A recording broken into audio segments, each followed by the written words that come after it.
walking alone, the streets are empty. The only thing I can see is my own silhouette. I'm getting stronger, step by step. The clock is ticking, but there's no time for regrets. I've been flying from town to town, from London to Taiwan. I've been all around the globe, trying to protect your soul. We are heroes tonight.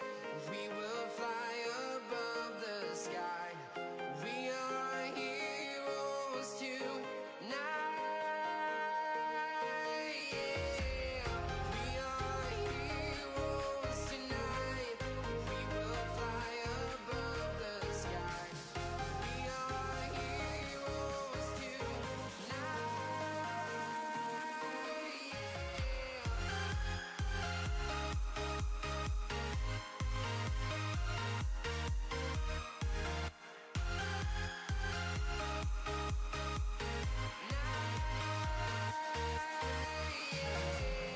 Feel like a dynamite, ready to explode right up in the sky. I need you to listen, I need you to hear, and don't show any fear. I've been flying from town to town, from London to Taiwan. I've been all around the globe, trying to protect your soul. We are heroes tonight. We will fly above the sky. We are heroes tonight. Yeah. We are heroes tonight. We will fly above the sky. We are heroes tonight.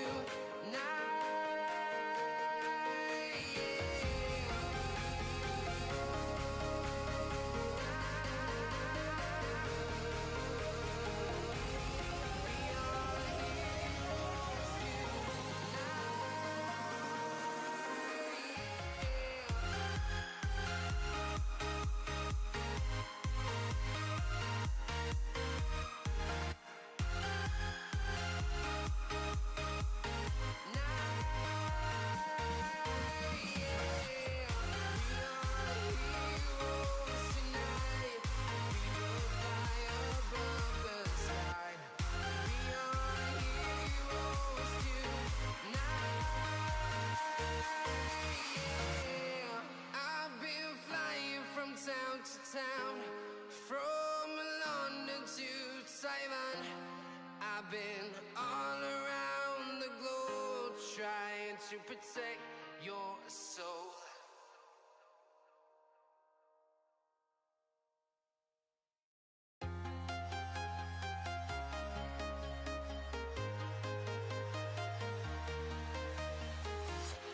I'm walking alone, the streets are empty. The only thing I can see is my own silhouette. I'm getting stronger, step by step. The clock is ticking, but there's no time for regrets. I've been flying from town to town, from London to Taiwan. I've been all around the globe, trying to protect your soul. We are heroes tonight. We will fly above the sky. We are heroes tonight. Yeah. We are heroes tonight. We will fly above the sky.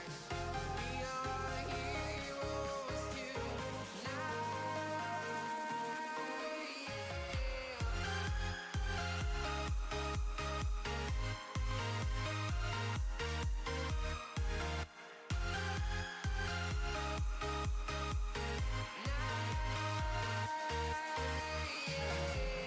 Feel like a dynamite, ready to explode right up in the sky. I need you to listen. Hello everyone, welcome back to Kiram Gaming. Hope everyone is doing well today. We are back on PV Canyon Crossing for another shot at logging some crazy contract work and all sorts of other goodies. So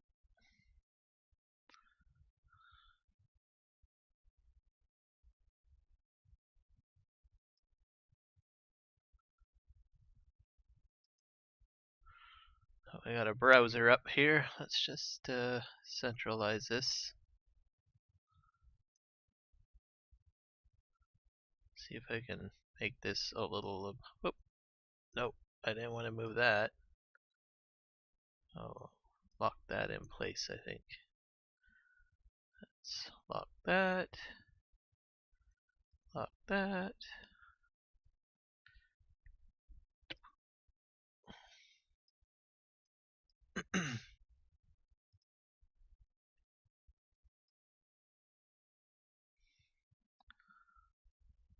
It's hard to get the little anchor points.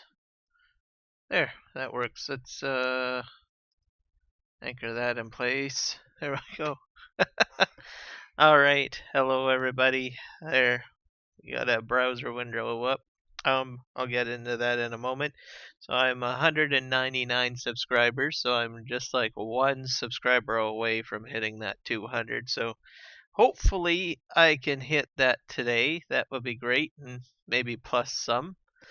I thank everybody. I thank everybody for their support and checking out my channel and supporting it. Whether you're in there live or watching my live sessions after the fact, I definitely strive to try to improve my content as best that I can and learn and invest in it, and I'm having fun. I've like I said, I've been working along the lines of trying to improve my streams as much as I can, the quality and everything like that. I bought a 4060 Ti graphics card to put in my system, and I've been busy learning on trying to utilize that. I thought it would be an easy switch over to the situation of streaming, but with the new video graphics card, it unlocks new encoders and other functionalities to better optimize your stream. So it's been taking me some time to understand the different options that are now available to me. Also, I've been streaming some other games as well, which had struggled with my previous graphics card and my old settings. So I've had to switch things over. I will be streaming at ultra high definition as a standard instead of the 4K. I cannot get up to 60 frames per second 4K. I can probably do some games at 4K 30 frames per second for live streaming. So I figured if I'm going to do just I want to expand the other games that I want to show and stuff like that, I will go to ultra high definition instead, because I can do 60 frames per second at 1440p, I guess you call it, or ultra high definition. So I think that will go good. I thought about switching between 30 frames 4K and back to 1440p, but I thought, no, I'll just standardize it to one type. The quality is good. I do get the higher YouTube VP9 codec with my setup, which is what I've always been shooting for. So I think a lot of good things will happen. I might hit 4K down the road if I ever buy a new PC. The other factor, I think what's really causing me some headaches is the the bandwidth. So I do not have fiber internet. I don't think I can get fiber internet in my home. So I'm on copper, I believe. I mean, I do have a fairly good internet connection, but I think you need to get fiber to hit to to fix my latency issues. It's not that my system can't handle doing 4K. It's just that I've been watching the nerd stats on the YouTube video and its latency, and latency has to do with the internet. Uh, it may change too down the road if my internet service provider upgrades my modem, if there's a newer technology comes out, because they're always looking at ways to make things a little easier for folks. So I'm going to just turn my volume down because I'm hearing my voice and it's a bit distracting. So I will just turn that down so I can't hear me.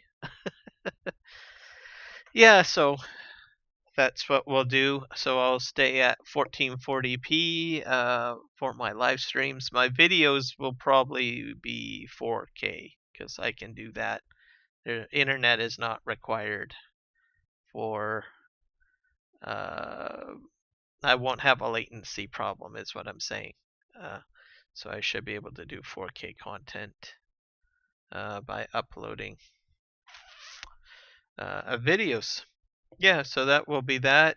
So today we're gonna be working on PV Canyon Crossing, but I just wanted to talk about Hilly Farms. I've mentioned it a little bit before in previous streams. I on occasion will poke him on Facebook to get an update. I know he's working really hard, so I usually give him about 6 months and then I make a comment, hey, can we get an update? Are you still alive? Um, and just to make sure he's still, doing okay and working. I understand real life values and stuff like that, but I I'm over enthusiastic about the map, so I guess I'm fan craving here a little bit, and just itching at it, and I gotta kind of pull back a bit on my enthusiasm. But I will be tickled pink when this actually hits. So we are in Edge at the moment. I got a browser up. Let's see if I can find some information on this here. There was a overview of it. I think it's this article. So I'm just going to zoom this in a little bit. So we'll just review some of the photos here that he's got posted. This is the Fraser River, by the way. And these are some of the farms that you'll probably see. This is only one piece of it. I think it's a 16x map, I think. Here's some other farms and stuff, hills and logging in the background, which we will be able to have access to. Some barns he has put in. These farms are actual farms. The buildings may not be exact, but he's chosen models that are similar in design to the real farms that are in the area to make it as authentic as possible. As a map developer or editor, you're limited by the modeling that's available to you. So just be aware of that. The map editors are different than modders, right? So just keep that in mind. If you run across a map that's in a real life area, right, that they claim, but the buildings are not accurate, usually the map editor will use mods that are already available to put in place of different barns and structures that are already there, but of course they will not be 100% the same. I think the only type of modder that would be able to do that would be, or I mean, map developer would be able to do that is someone that can actually do modding or placeable modding and actually have access to the property to do what they need to do to copy the exact barn structure. So just keep that in mind. But they do a fairly good job at trying to put in buildings that are similar to what the farm has. We've got, here's another one, mountainside there. All of this is basically, I think, Google Earth built. So what I mean is he's taken a Google Earth snapshot as a template and then has built fields around it or on top of it to make an accurate representation of it. And this is about 15 minutes or 10 minutes away from Chilliwack. It's just across the river. Chilliwack is on the other side of the Fraser River. So, and looking at this is the Fraser River here. And this is what happens is there's a lot of glacial melt that will go down the river, and there's a lot of sediment that gets deposited in the middle of the river. So it's a very windy, changing river. So, and during the flood season, all of this island could be here, and then next you know it, it's all gone. So it's a river bed that changes quite drastically. They do dredging in there to get gravel out of the river area, or I mean out of the riverbed, to allow water to flow a lot smoother. And I think that does it for all of the images that I've got there. So it says almost there, the Fraser Valley BC map is approaching alpha testing.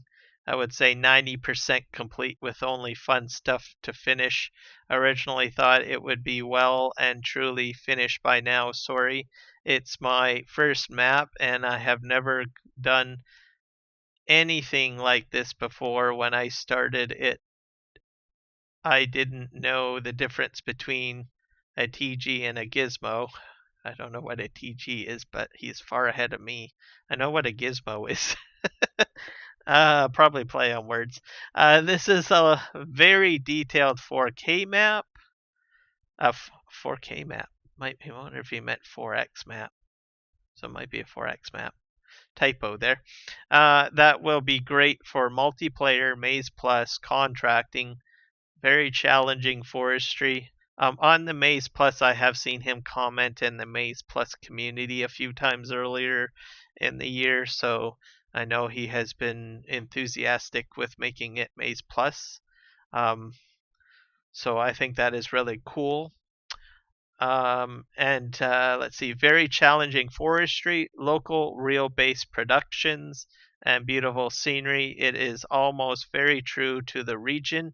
It's not meant to be exact, but locals will know where they are, and I have spent a ton of time on the terrain and foliage. I've been doing fairly regular Giants testing. All errors are under control. One reason it has taken so long to post anything is because, frankly, I'm a massive noob with some things still. There are some Blender things I'll need to work out, and I'm always worried about performance given the map is so detailed. It still runs really well on my older non-gaming PCs, and we're almost finished, so I guess we're almost good. I have been recording a bit of video of the making of the map. I'll start posting them soon. I need to work out how to do alpha testing too. So I think that's just fantastic. Like I said, a brand new map editor Hopefully, it's amazing at some of the stuff he's trying to do for map developing as a new developer. So I'm just like, wow, you're taking on a very intense project early on. Um, Usually, a lot of map developers will usually start with something simple, right? Like a 2K map with some small basic stuff, but he's taking on quite a few things. What you can expect on the map as of this update, anyways. 10 dairy farms, mostly family sized with grazing, one very big cow pig farm with its own self feeding BGA. So that's kind of interesting. I guess the everything goes in. I wonder how that's going to work. Is it going to like pump the slurry and the manure right into the BGA so you don't have to transport it? That's going to be interesting. I've never seen anything like that. So I guess we'll have to see what self-feeding BGA is all about. 2 horse farms, 1 medium and 1 big. 2 chicken farms, 1 medium and 1 very big. 1 sheep farm with grazing. 1 pig chicken farm with large free range chicken pens. So that should be interesting if you like free range. 4 small hobby farms with combined horse and sheep paddocks.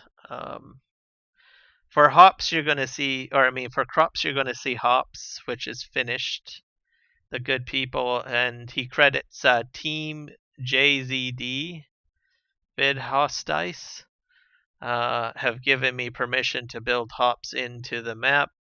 I'm stoked because there is an awesome craft brewery scene in British Columbia and the perfect climate for hops. It is possible to plant hops vines wherever you want, but the combing and drying factories are built into the map at the modder's request. The graphics for the hops are from FS19, but I still love them. When this map is finished, it would be cool to help update them.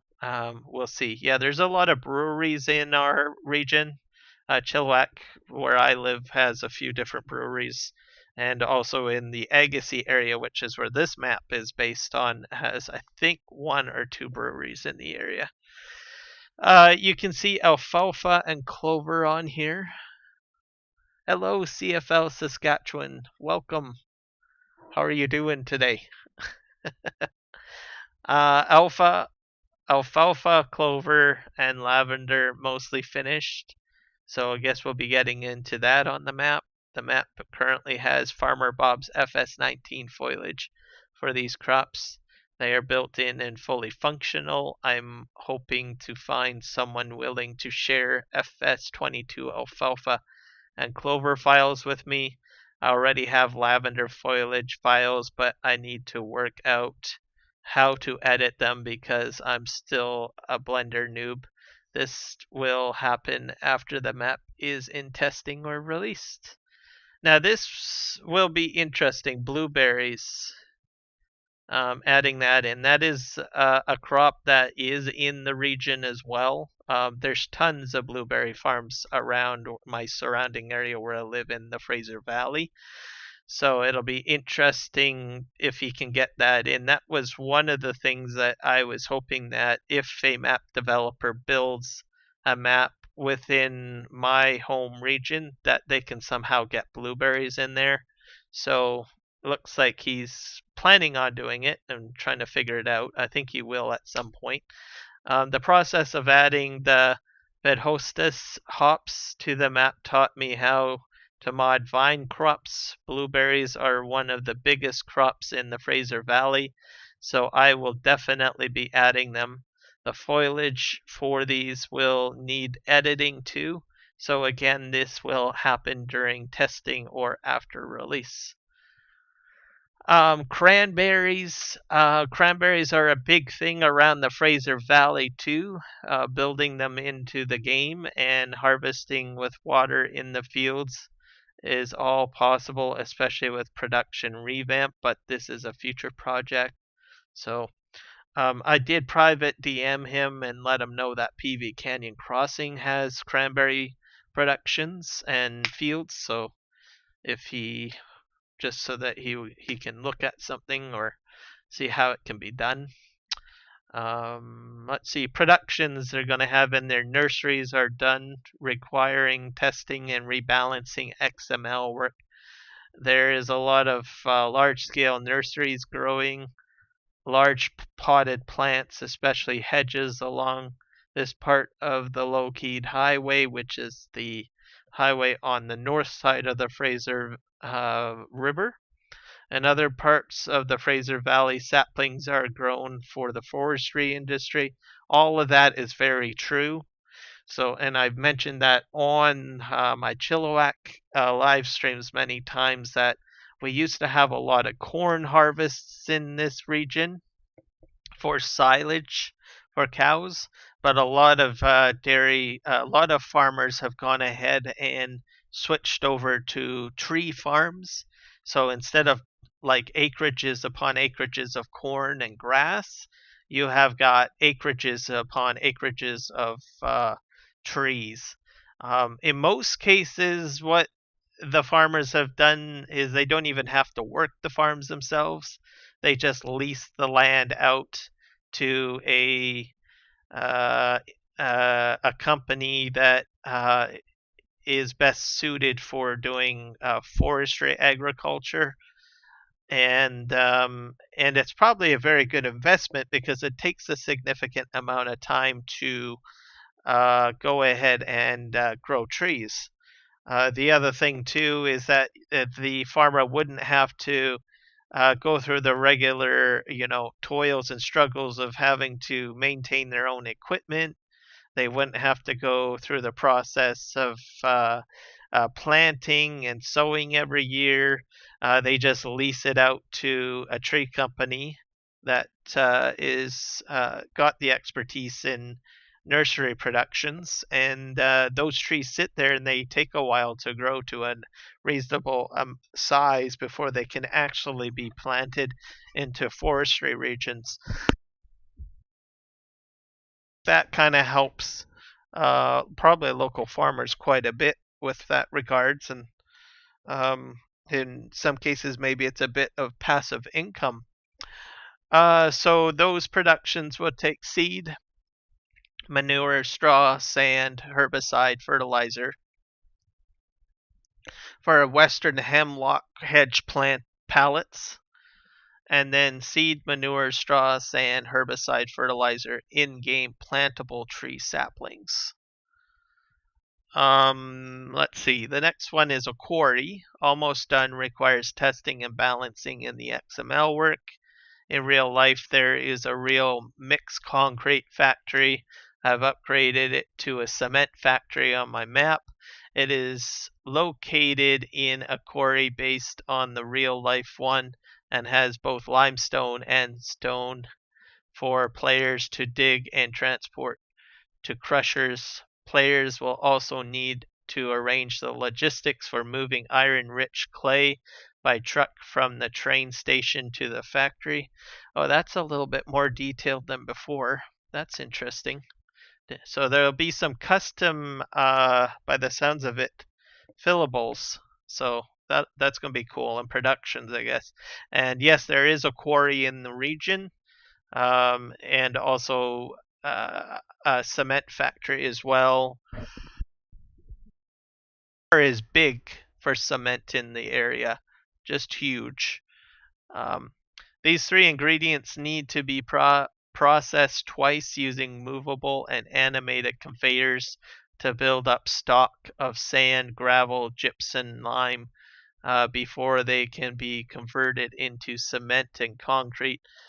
There's a lot going on, but it is designed to be almost automatic if you know how to use auto drive well. So that'll be, I'm not sure how that's going to play out, but it sounds pretty interesting. So some animated conveyors, so that must be some of the blender work he's been doing.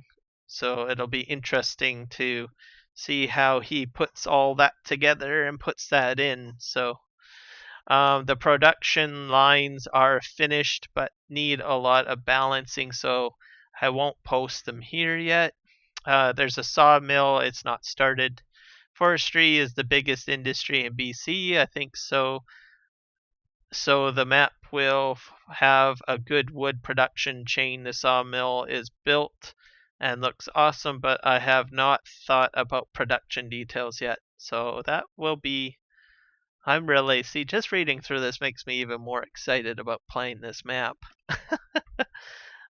Crazy. Let's see here. Lavender oil and production's not started. So lavender will be a crop on the map. You'll be able to make oil. That is sort of on PV Canyon Crossing as well, which is what I play. So I know it's going to be a possibility. Other features to finish. Some of the best and most realistic scenery in Farm Sim. This is BC after all. All 20 farms look and function completely differently. Variety feels natural. All 20 farms are also sell points. You can remove the sell point on the farms you play. So that's kind of interesting, having each farm as a sell point. So that's cool. There is a vibrant market for forage, which is awesome for contractors. Several of the decoration houses dotted around the map have backyards that can be mowed. The owners pay you after you take their lawn clippings to the recycling. Oh, there's a recycling center too. Okay, that's going to be cool. The yards are only accessible to lawnmowers. This will be an awesome start for from scratch option. So that will be interesting. We have huge, what do you call it? Compostable recycling programs in BC. So it's usually encouraged to separate your compost from your regular trash. And they have specific composting land sites for disposing of clippings, leaves, trees, anything biodegradable of a plant matter base. So that's kind of interesting that he's putting that in. Looks like it'll be another profitable way to make money as well. Custom grazing all over the place. The map is alive. So custom grazing ties into where your animals will graze from the barns. And also, I think he mentioned that free range chickens and stuff like that. So that's going to be interesting. Super bumpy forests. You will need very good forwarders and winches. So some challenging forestry, as he mentioned. Ultra immersive borders and boundaries. I'm not sure what that is, but 2 thumbs up. Realistic terrain. I'm a mapper, not a modder, and I really think it shows. I guess that might be sarcasm on that part. Mountain roads that will kill you. That's very true. We do have a lot of Forest Service roads in the area. They eventually get turned into off-roading adventure roads for enthusiasts. But when the logging companies stop using those roads, they become not as maintained as they once were. So they can be a bit different or difficult to navigate. So it should be interesting to see how his mountain roads will more than likely kill you. But it's very true. There's a TV show called um, Highway from Hell, which is on the Knowledge Network. I know it's played all across Canada, United States. I'm not sure if the UK gets it, but you can check for it. And it basically is a show that shows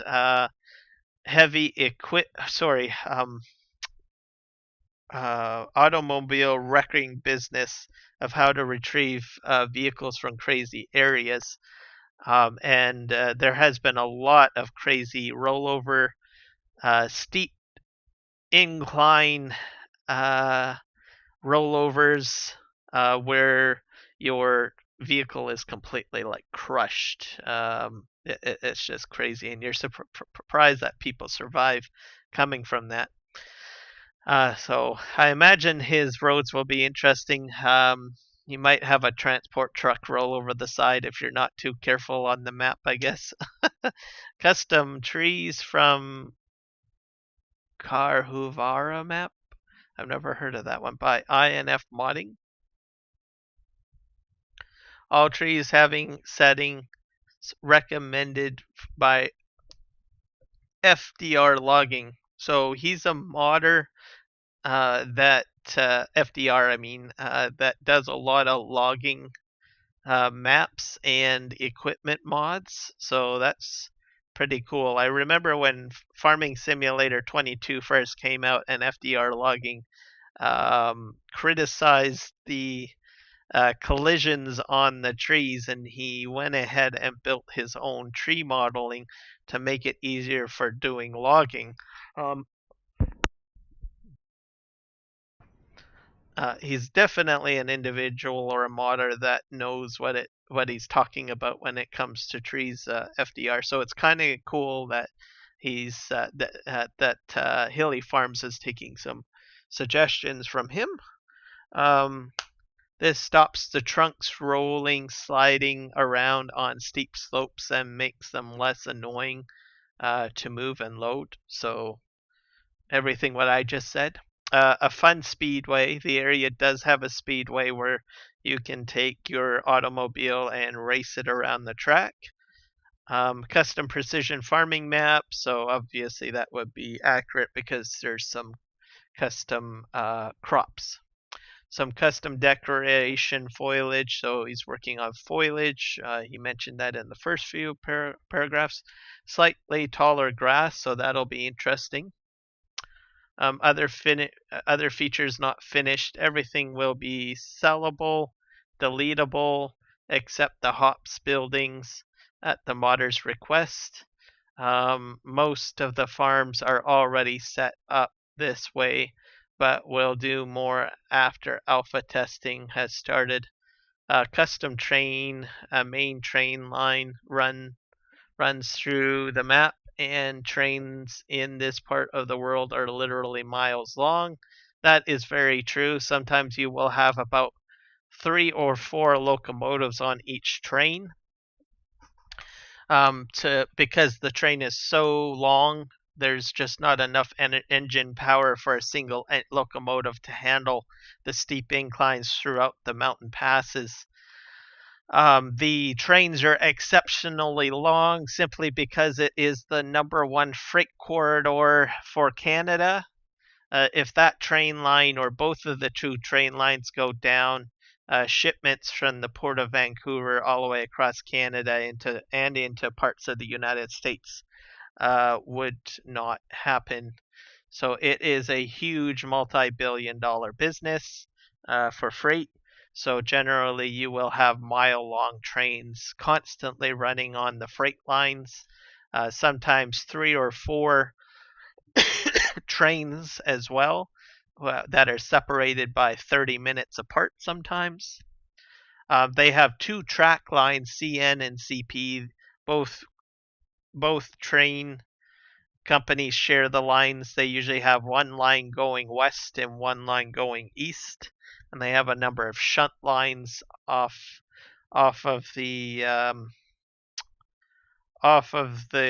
main lines. So, yep, very very intense stuff.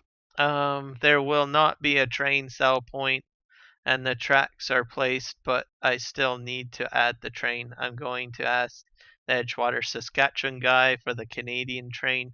That would be amazing. So that's going to be awesome. I like to see authentic Canadian trains. There is a real life Lely Robotics factory and shop. Thank God he put that in. This was another thing that I PM'd him or DM'd him. There is a real-life Lely robotics factory and shop in the map, so for the game, it will be where the store is. Yes, thank you, Hilly. I visited the Lely robotics factory, talked with the staff there. Great people. Lely robotics are the ones that allow for the automated robotics for the farms inside of Farm Sim. So more use, I think you see it more during Farming Simulator 19. But yeah, so I'm excited that he's putting that in. That's going to be great, and you can sell. That'll be your store shop, I guess, where you can go and you can uh, buy your vehicles. So, yep, very excited about that. It's right. It's probably going to be right in the center of the map. So, I'm super excited about that. That's going to add some awesome authenticity to it. There are trails for hiking and biking in the forests. I'll also be placing collectibles along a massive bike path that goes around the whole map.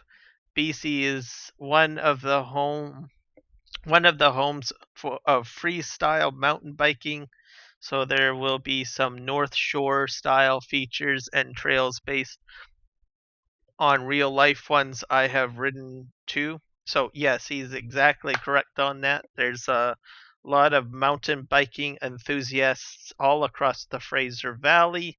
Some very interesting mountain biking uh, areas and zones. Some of the ski resorts in the area, in order to stay operational during the summer, they've put in custom lifts at the ski resorts. Like I'll use Manning Park and Whistler. They have custom ski lifts to put your bike on, and you can take it up.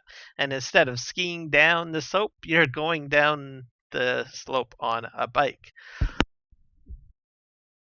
They continue to maintain tourists all year round. So during the summer months, you've got mountain biking, and then during the winter months, you're back to skiing or tobogganing and what have you. So that kind of gives you a rough idea. Um, yeah, BC's, let's see, one cool place. The firewood splitter and sell point mod will be part of the map, probably as an optional mod. There will be sell points built into the map, so if a player activates the mod, they will have lots of places to sell firewood. Most of these sell points will be the decoration houses where you can also mow lawns. So that's kind of cool too. There is a lot of stores, especially closer to the outer skirts of the valley, where they will actually sell firewood. Some you can actually, as a job too, you can get a permit to clear dead wood from logging companies that are left behind and turn it into firewood, and then take that wood to local shops to hand over for sale, so, during the summer season, so that campers have a stockpile of wood that they can buy. So smaller shops will usually buy that. So that's definitely an industry. Garbage collection prefab might be added, so we'll have garbage collection. The mud mod probably will be optionally supported with pre-placed mud if activated.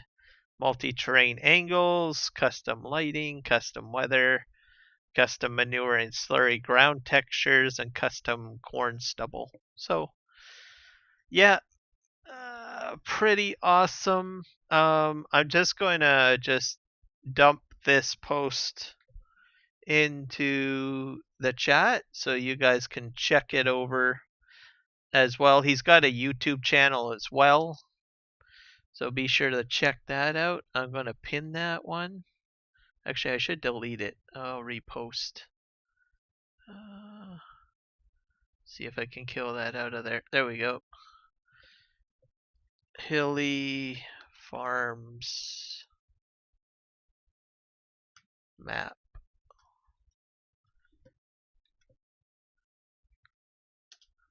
And we'll just post that, make that the post of the day, I guess.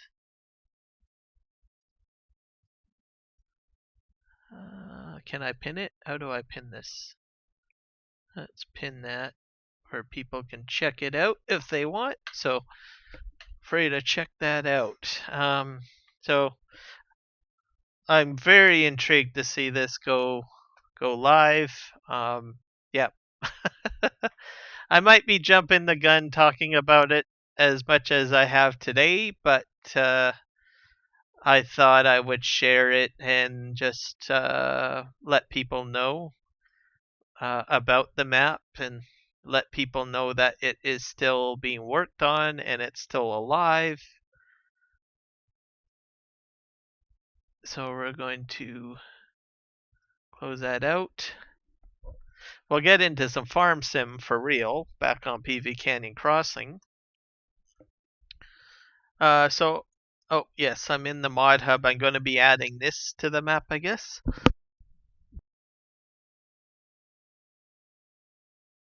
Vendor Harvester. As I'll give that a try. The Val Metal custom modding slurry tanker is in here too, I think. Or spreader. I want to play with that at some point, so yeah.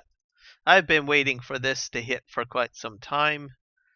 Custom modding has been working extremely hard at it, trying to get this finally released, and I think this was released either this week or last week, just fairly recently. So this is a Canadian brand, I believe. Let me just double check that.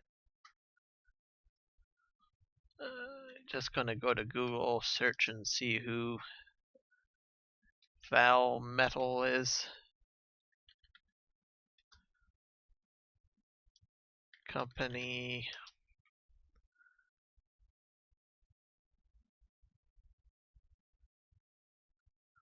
About Val Metal. Let's see.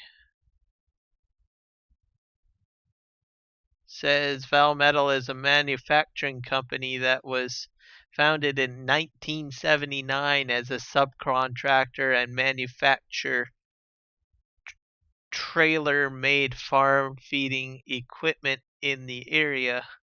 Along the way and the need to stand out arising from a real business potential. It was not until 1983 that the Val Metal Company has truly emerged with notably its first production line, which continues moreover now being distributed and sold, the silo unloader.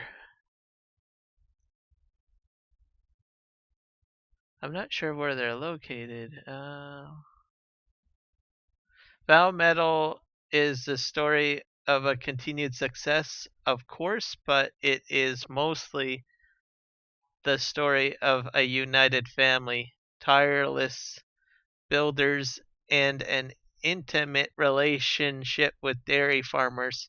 Through the years, Val Metal has positioned permanently in the international market for the quality of its equipment, but also the flexibility and effectiveness of customer service dedicated to the well being of its clients. So many times he was asked were the key what were the key to the success of the company. The answer was always work and passion. It is through the union of a true entrepreneurial passion that Val Metal brought together the best talent in the industry and produces the most lasting and the most efficient equipment in the market.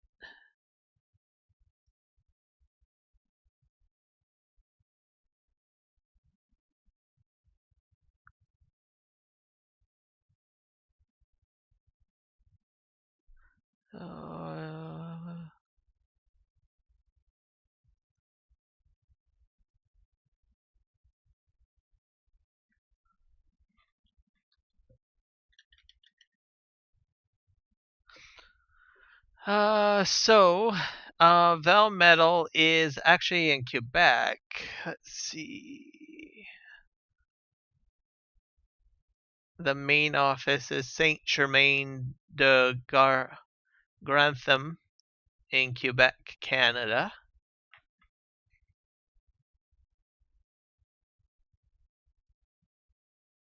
So I think that's pretty cool.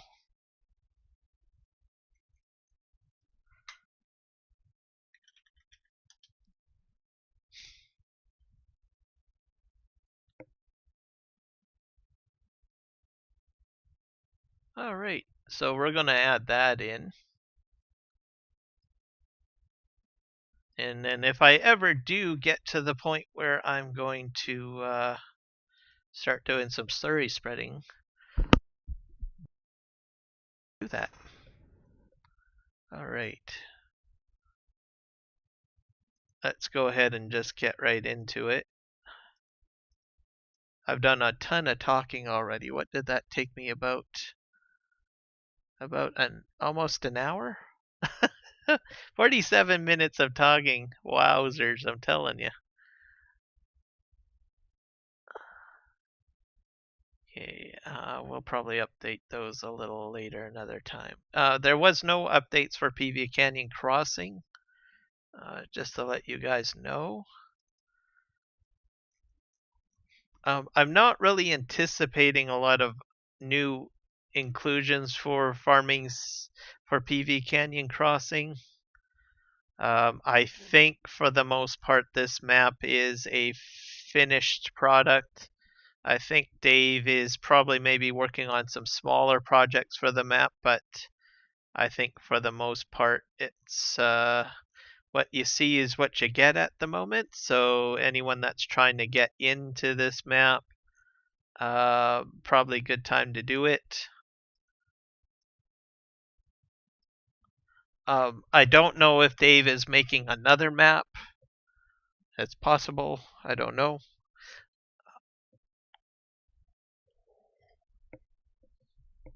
So we're going to go ahead here. I do think though that I think the one piece that he might still have to work on is the fairgrounds. So we're just going to load this up and see what we can get into. I better scoot my chair a little bit further ahead here.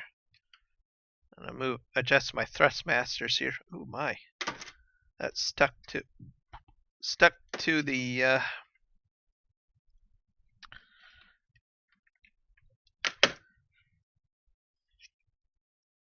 it's stuck to my desk. That's a good thing though. I don't really like things sliding around too much. I'll have to raise up my chair. Make sure I can hit the pedals. There we go. I have a new carpet put in place too for my chair, so I can easily glide a little bit, which helps quite a bit. I'm actually in my living room, so I have a carpet in the living room, and I have a caster-based chair, so it makes it a bit challenging to wheel around if I need to. So I recently got a nice mat put down that has a hard surface in it. That makes it easier for me to roll around if I want to.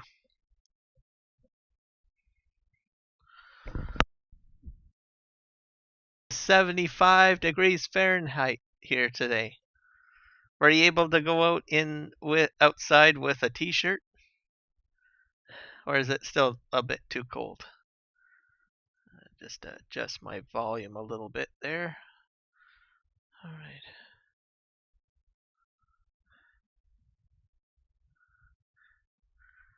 Ooh, thank you very much, my little girl. I appreciate the pretzel twist.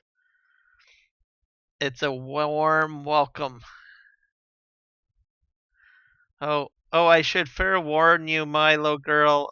Michael has a wrench now. I better warn you.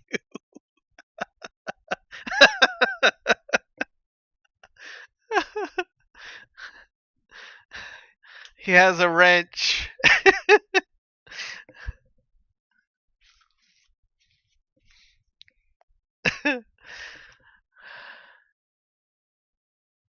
why? Why? Thank you. uh,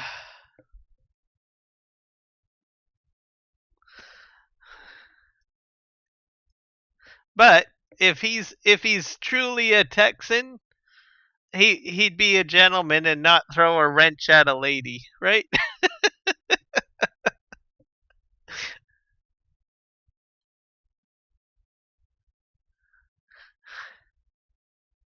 So we'll just have to see how much of a Texas gentleman Michael is.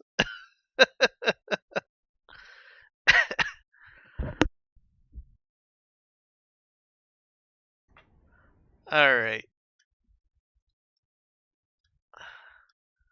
we are in here.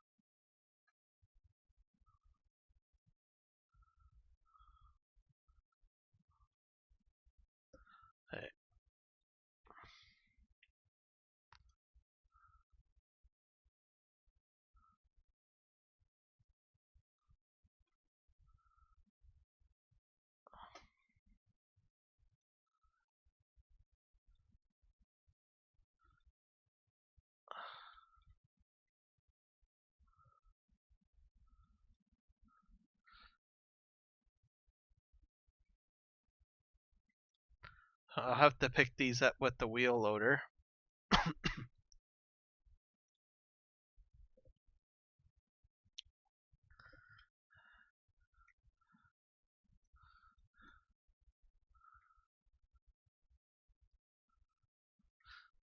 So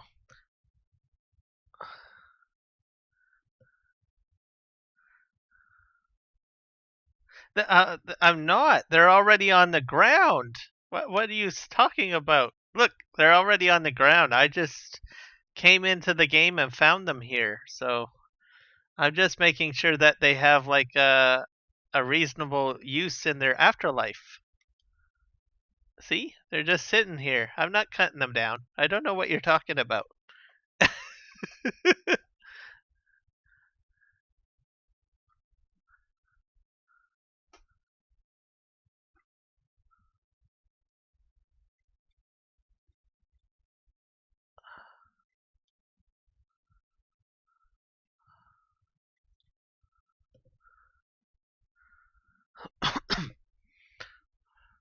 So I'm hoping I can hit 200 subscribers today.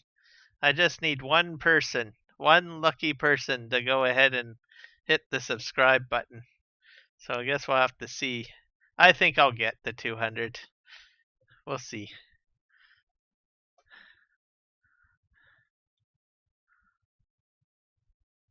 Let's just push this a little further.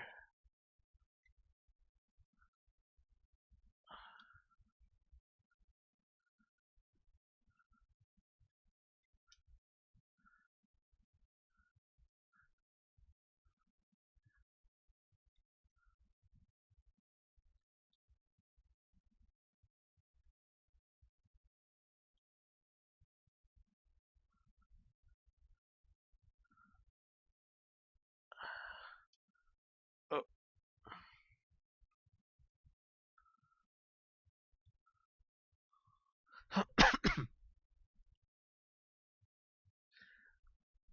Yeah, I need one more mini person. just to hit the like button. And then I'll be at 200. So we'll have to see if it happens or not. It'll be exciting.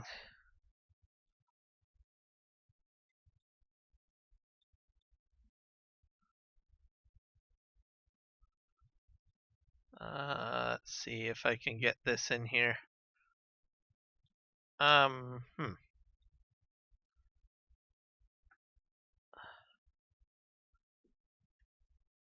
Drive a little bit further ahead. This gets a little challenging sometimes.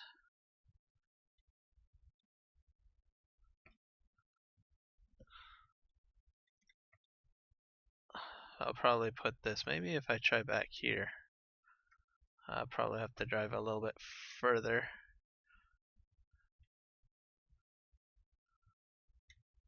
There we go.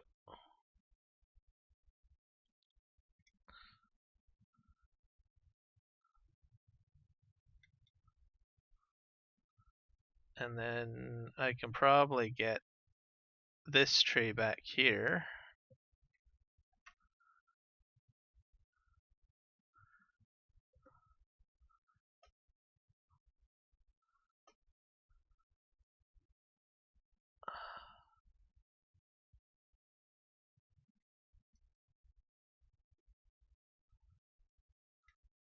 Gotcha. And go, go, go, go. Perfecto.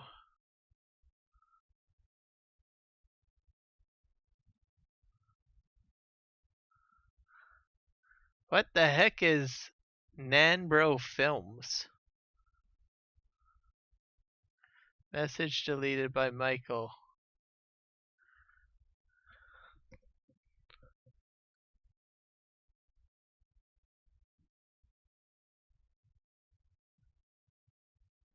I have no clue what Nabro Film is.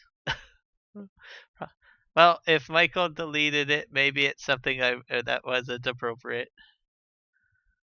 Love how when a mini troll gets banned, all of their mini chats disappear. Now, whereas before, all of them will stay there with the mini delete message thingy. They changed the name BC to. They changed the name BC, a police officer passed. Good job, Michael.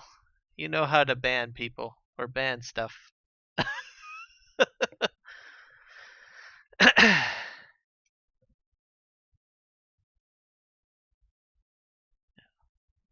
I didn't even see that, so good job. I have no regrets for having you as a moderator.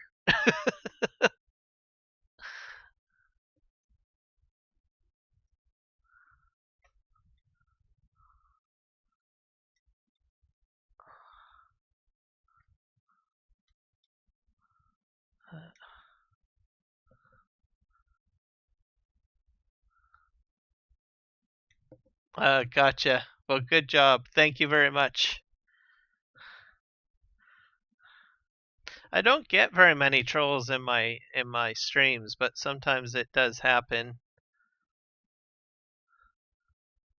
And it's very helpful to have moderators on top of things, catching things and doing that, because it saves me from having to police my own stream, which I could do, but it's more fun to just play the game and have fun.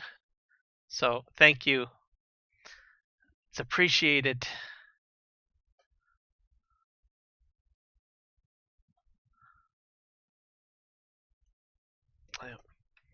In fact, I think I'll make Milo Girl also a moderator, because I know you are on the 3Js as well. So we'll give you a wrench as well. because you do pop into my streams from time to time, Milo girl. So, and since 3Js trust you, I trust you. There you go.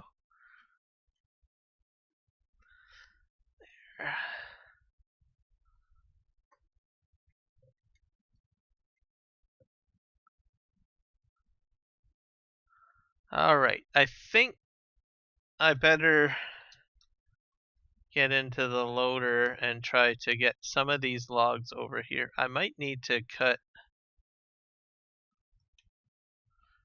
one more tree.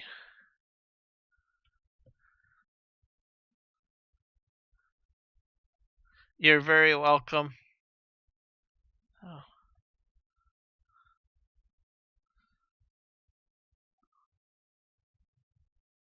I don't really want a bunch of people like trolling my streams, so having moderators on the hot button taking care of stuff is helpful.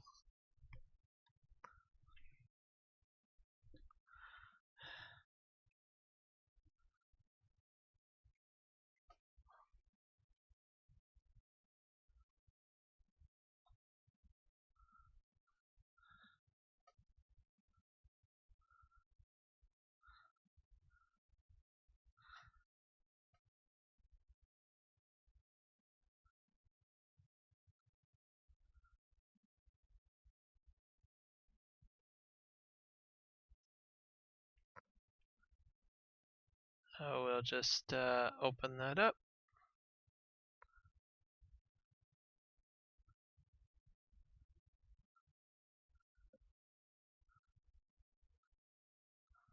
We're gonna go ahead and park this guy over here. This is the tree cutter.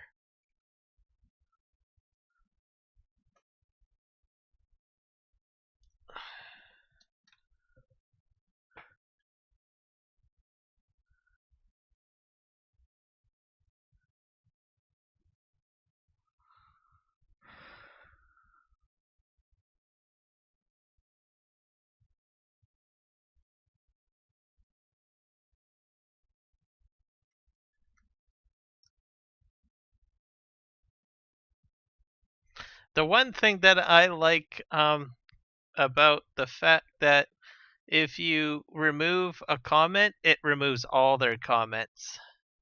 I think that's cool because that just cleans everything up. I think that's like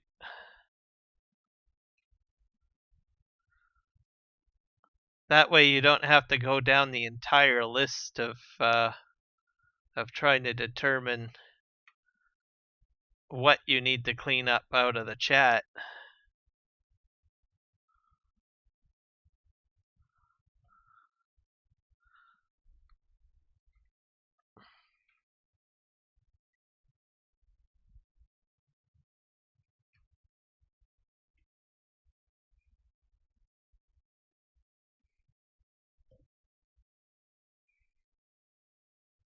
Because could you imagine if you had to like delete each comment one by one?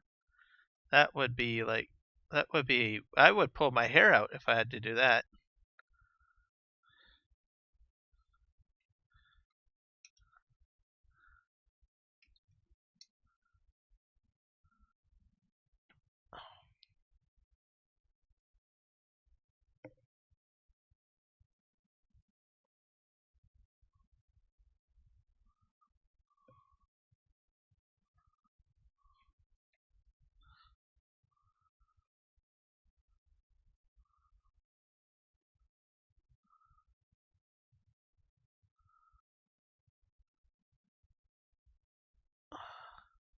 Okay, we're gonna go up this ramp. And then this is where we're going to dump into the pit.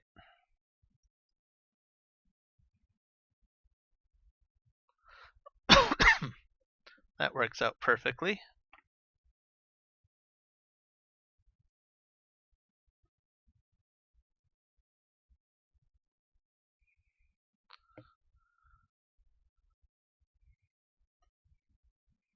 Today I'm drinking coffee in case anyone wants to know.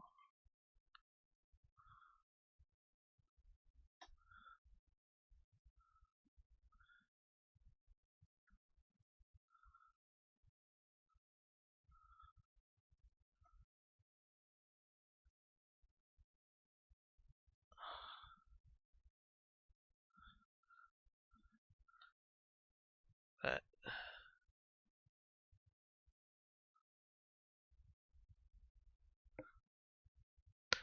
oh, so they put a red flag next to their name. Oh, well, that's clever too, because then you will know if they've been a previous offender. I think that's a good idea. Because sometimes folks can change their names, so if you can flag the account, a person can go ahead and change their names all they want, and you'll still be aware that they were a previous offender.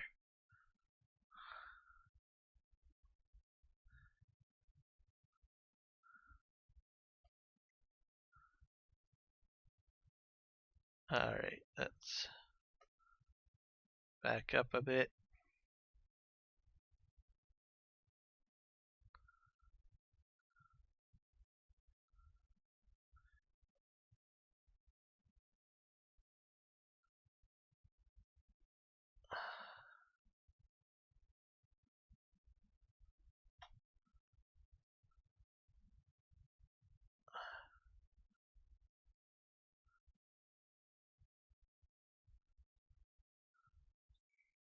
So we're gonna walk our way up here.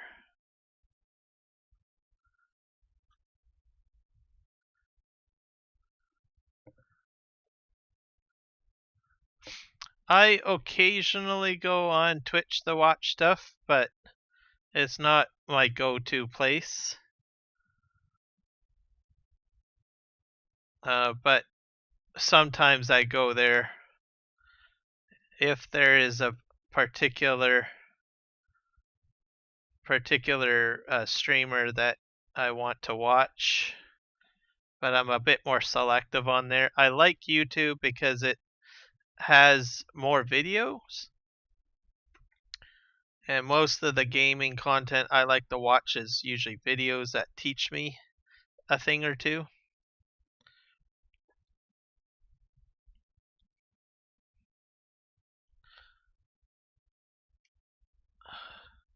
So that's sort of why I usually do YouTube more. Oh,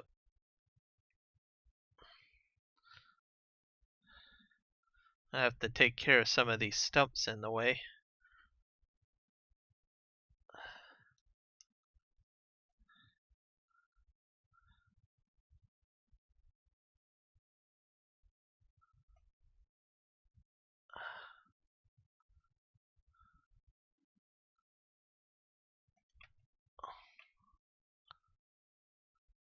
There we go.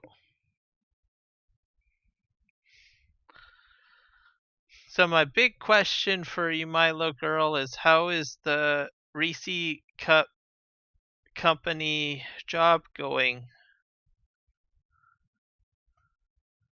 Because it's been a while since I gotten an update on how things are going with that. Are you still making peanut butter cups?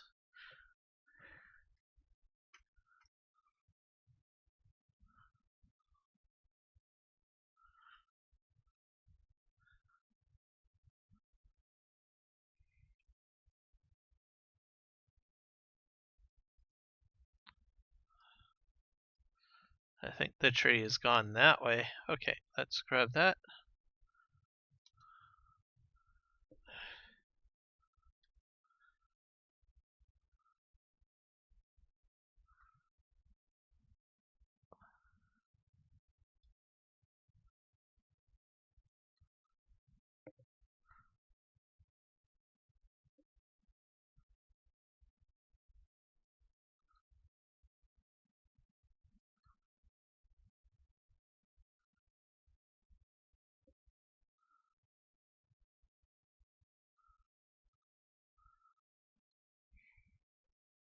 Let's see here. I think that there is a few more back here.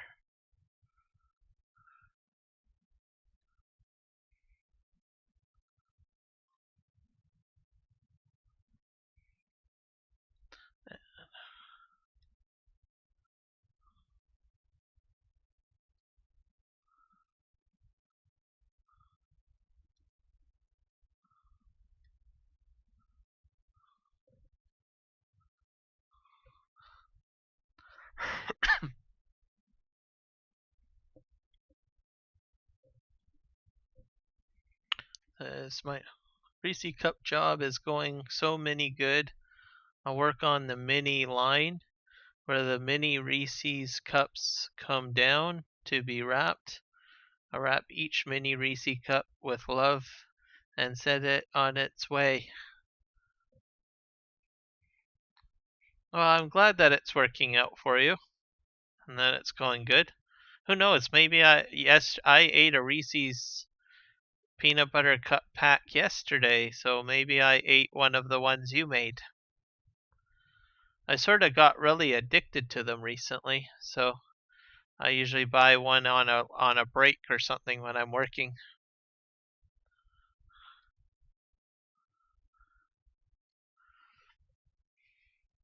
It makes things good.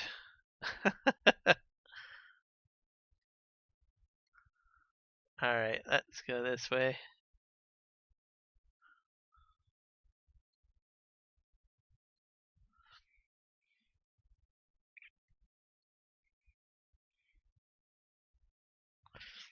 They're probably up there with Oreos. I do like Oreos a lot, though.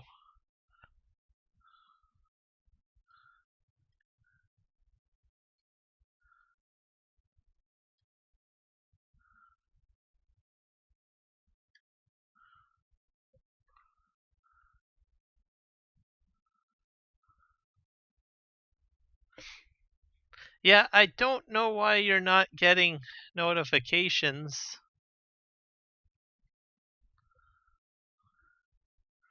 but I'm glad that you stopped in and came in. I started a bit late today, my stream. The Sin guy.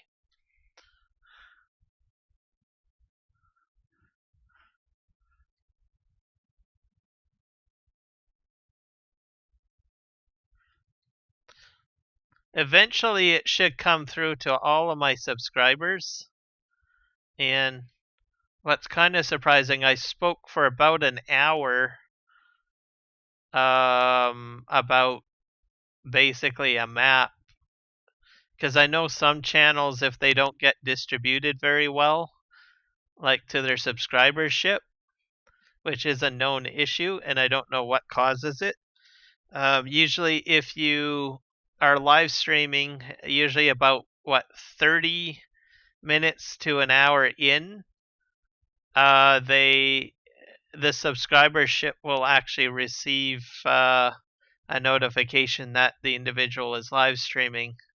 That's why with some live streams, you'll probably see, well, maybe not for FarmSim, but for more news networks or other uh, organizations that live stream, they'll have like a 30-minute intro countdown.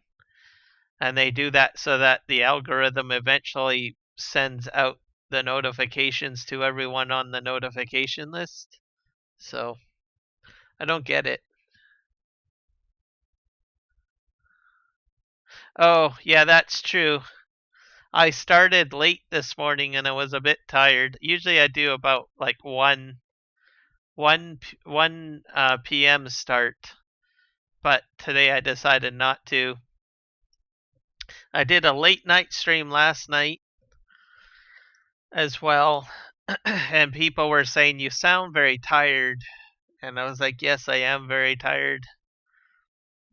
I think I'm going to actually cancel my stream for tomorrow, so I won't be live streaming tomorrow. I think I'm just going to take a break.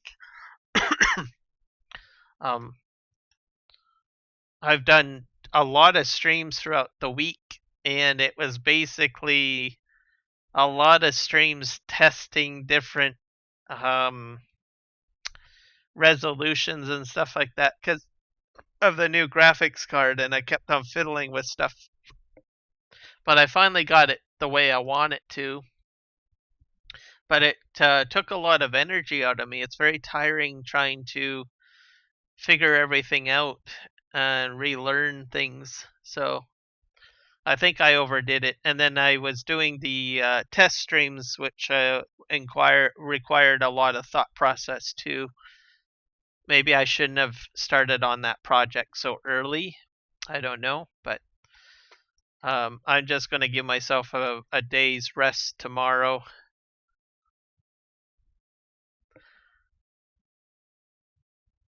Yeah, 1 p.m.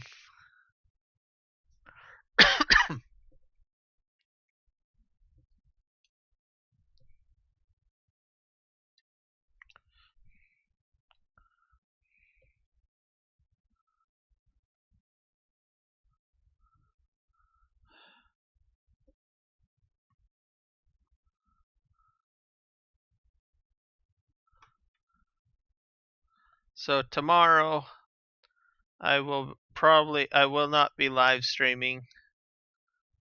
Just gonna take a break and rest.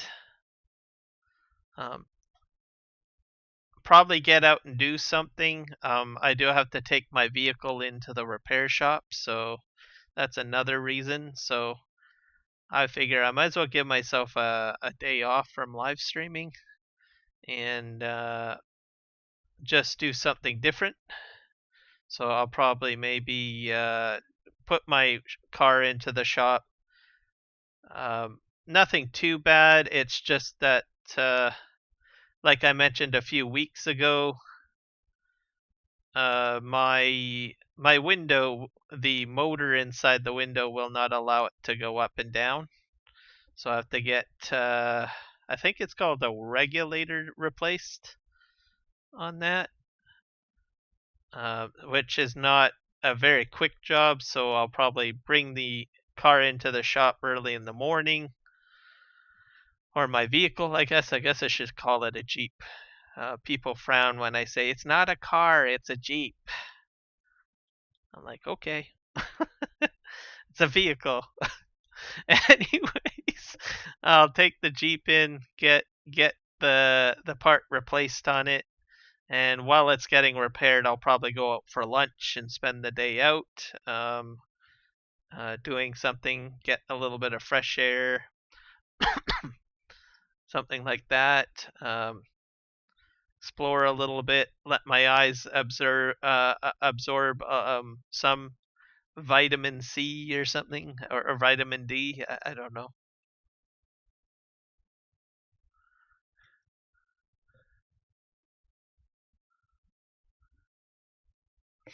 It's an older model, so it's well, not too old, but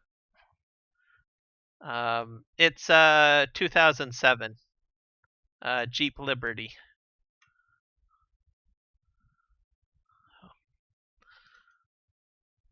and I like it. I don't think I ever want to give it up. I keep on repairing it. I get very attached to my vehicles. Um, I did have a Ford F-150 at one point, but I didn't find that it was practical for my livelihood, so I traded it in to get my Jeep Liberty. I was adamant that I wanted a lot of floor space still, and I wanted four-wheel drive.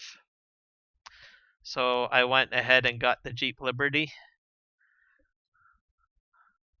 Um, Mainly during the winter time, I like to have the four-wheel drive because my city does not like the clear roadways.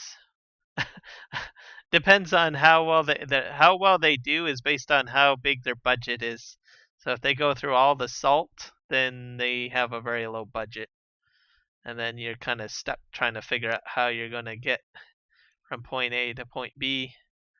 So I generally like to have four-wheel drive so I don't have to worry about that too much. Um,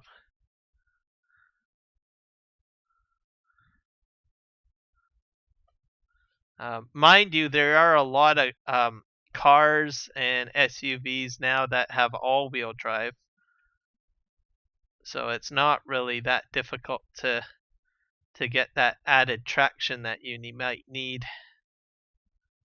They're more widely available in the market these days, which I think is great. Yep, I'm really attached to my mini Jeep. I like it. And before my pickup truck, when I first got my license, I had a Ford Tempo, and I kept that for quite a while.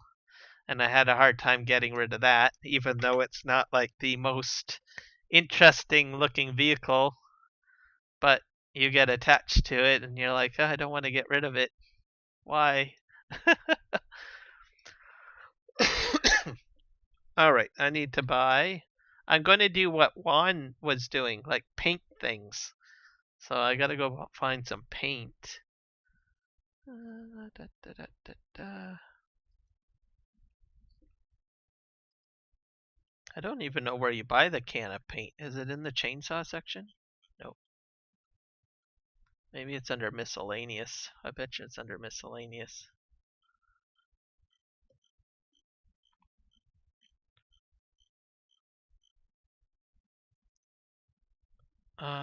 Traffic cart. What the heck is that for?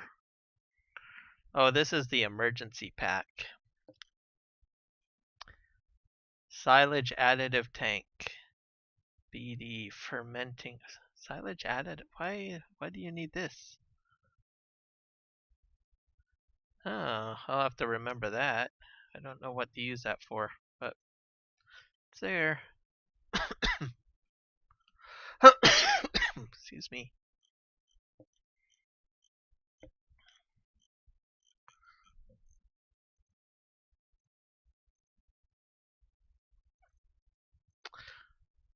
Yeah, I'm gonna try to get the mini paints, but I don't know where they are. Maybe they're in here?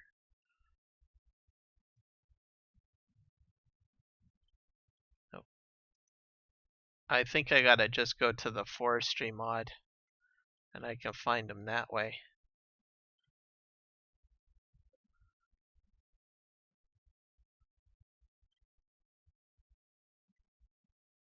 Where are they? They're in here somewhere. Here we go. Platinum DLC.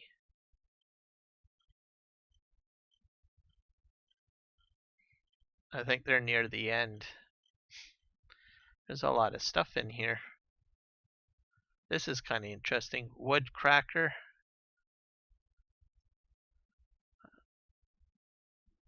I'll have to try that out at some point. This tool can be used to transport logs.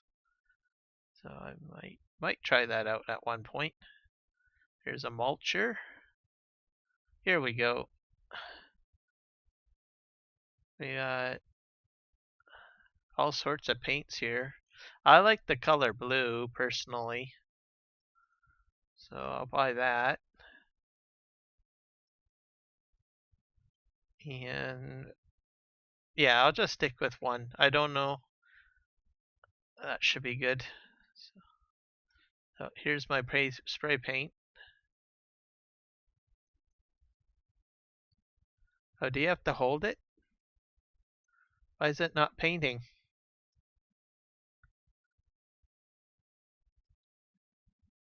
Oh, you have to hit X. Okay. Okay, and this one.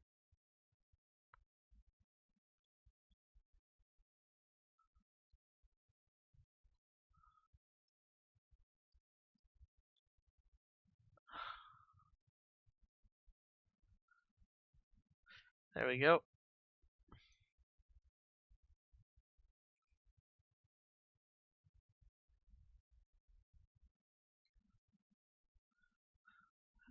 Maybe they have to go on a. Maybe I'm too not.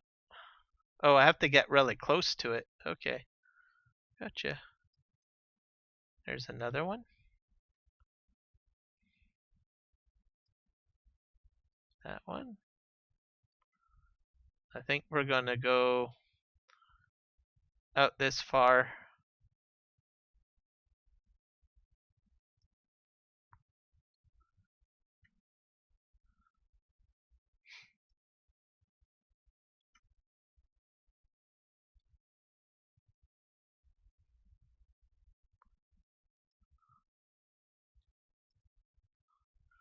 Yeah, you have to kind of hug a tree when you're doing this. There we go. And we'll take out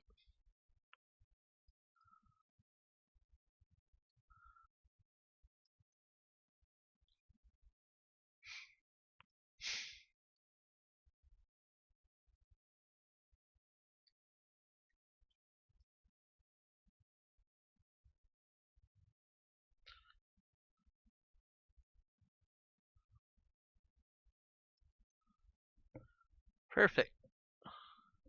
All right, I'll see you when you get back, my little girl.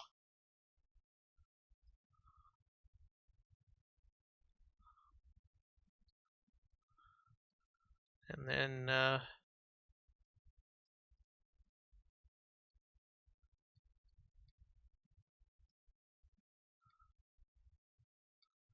this is going to be a lot of trees.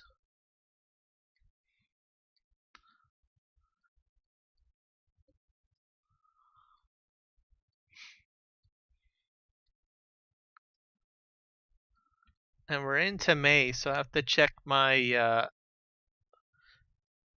growth situation of some of my crops.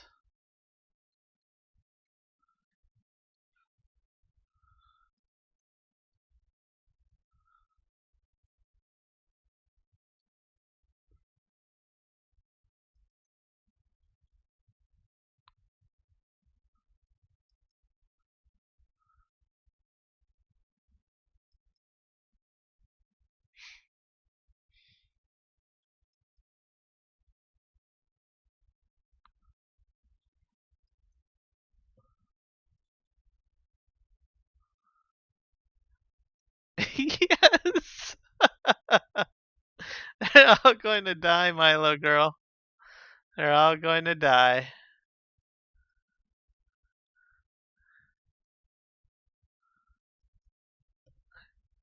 They will be gone.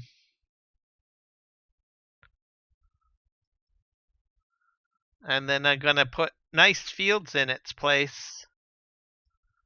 Once I get these trees marked, I'll show you what I put in a moment, because I don't know if you were on my last stream. This area has to be kind of, these trees have to be removed because it's going to be a roadway. Let's see. I'm going to leave this tree. Maybe I might remove it, but I'm going to leave him alone for now because I don't know.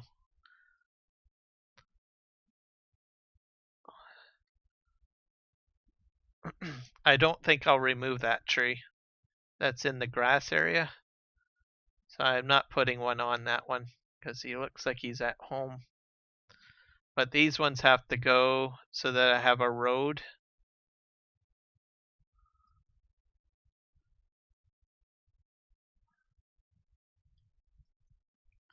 Grass will probably be put in this area, I think, where these trees are getting marked.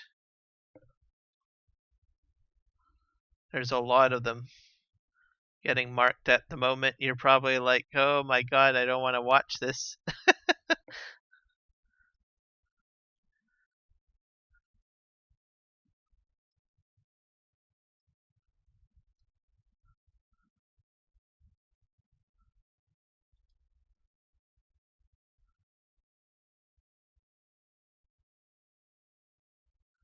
That there.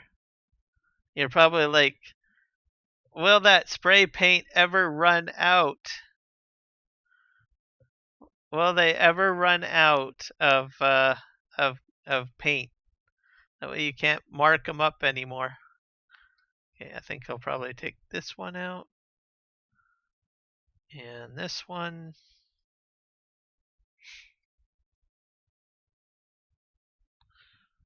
It's going to look beautiful though when I put the fields in. I can't wait to put the fields in.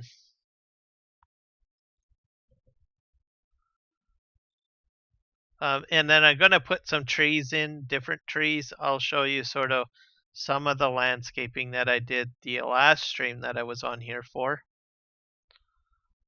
we go.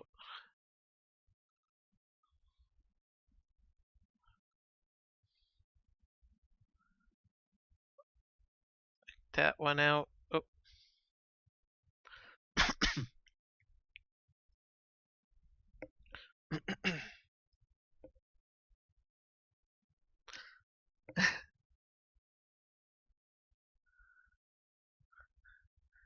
Yeah, whenever it runs out.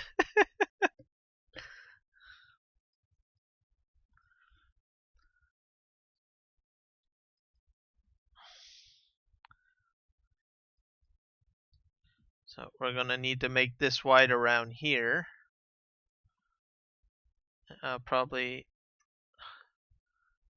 take these two trees out. This one's a little bit close to the factory. Take this one out. There'll be a roadway going through here, I think.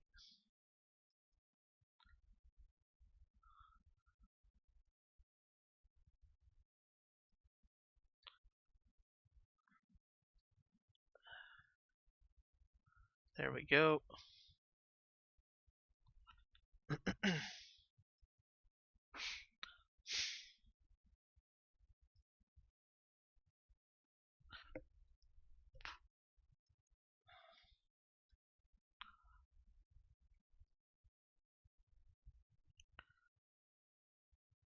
There we go. That should do it.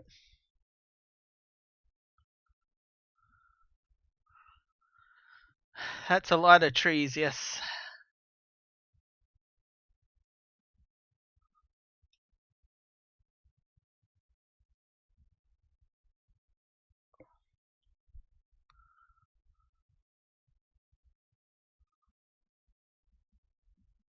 So this is going to be wheat. So I'm going to show you what I put in earlier, Milo girl. It's still a work in progress, but I'll show you what I've done so far. Because this was all trees. So I put this in. I got like a mini shed. This is for my carrots and my potatoes. Or my carrots and my sugar beets or not sugar beets, red beets. So I put that in there. And this is all, I put this in this gravel. And then this field. So you got little flowers. I have some wild grass here. I put these trees in here. Oh, I like this. I don't know what you call these, but these little purple things. And then some other meadow grass in here. It's looking really nice. And this tree, white flowers, and then this tree. And then I have a windmill, mini windmill, and a little mini bread oven. So I'll be able to make mini bread and mini flour. And then I made this path around here, which is mossy gravel. And then it goes all the way out here. So, and then I went around here. This is a traffic circle sort of thing, and this tree is going to stay right in the middle, in this little grass area here. And the tractor can take this mini path around to fill up on water. So it's kind of cool.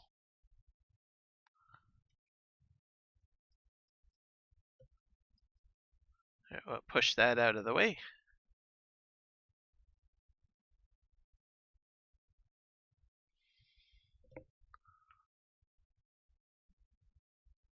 So yeah.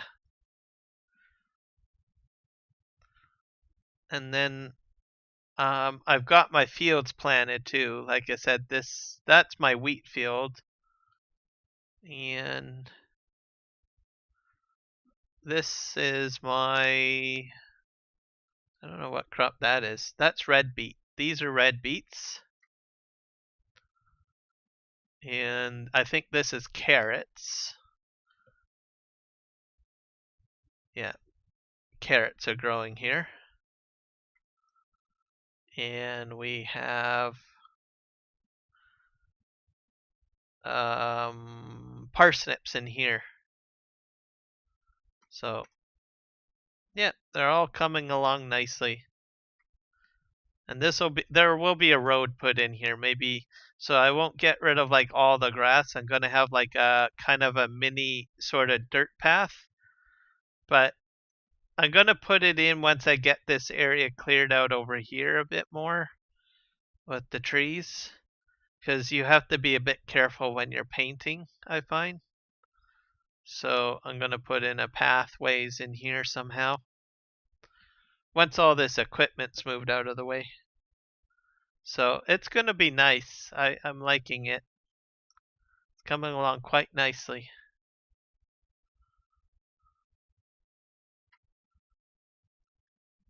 All right.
All right, let's go grab another tree.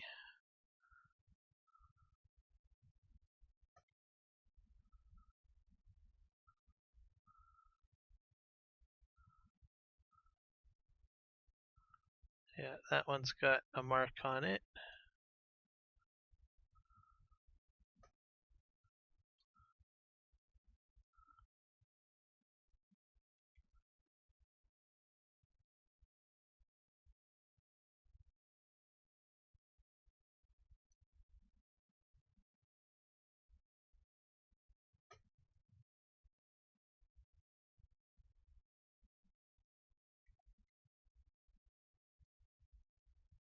Perfect. You got a mini phone call to take? Gotcha.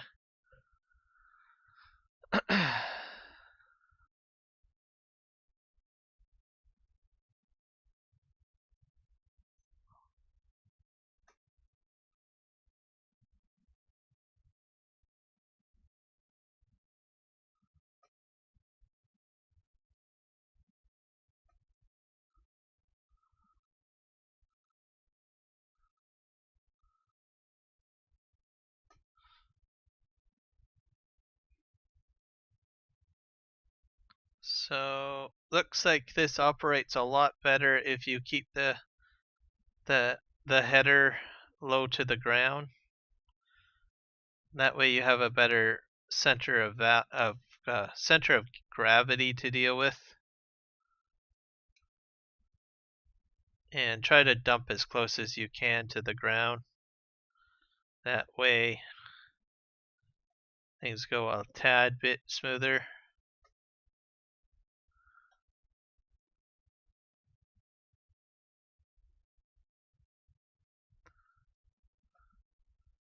Let's see if I have to grab this tree.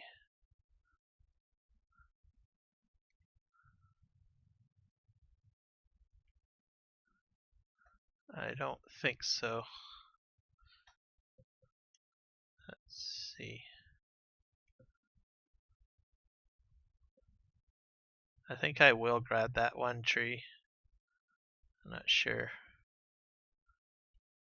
So keep as low as you can to the. Oh, I didn't go in quite right.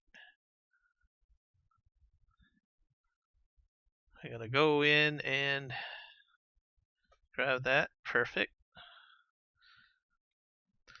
My first attempts with this harvester, I had raised the boom a bit too high, so I was rocking around a lot. It was very shaky. But and then you want to try to, I guess, also lower your boom when you're trying to like do what I'm doing, emptying out. There we go. That's good. This is far faster at harvesting than using the other harvester. Like I'm clear cutting a lot easier, more effectively, I feel. Okay, where's my trees that I spray painted?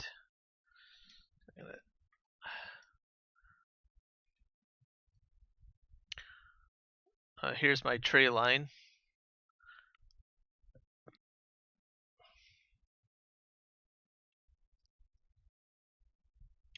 Okay, so I gotta go this way, around. Gotcha.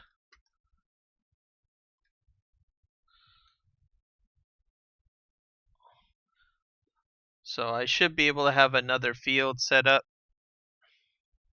in no time. What else I'm gonna do? Winter months, my grass fields that I have is going to get all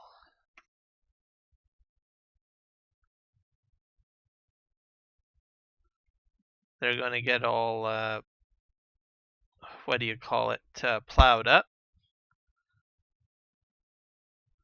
So I'll be doing that.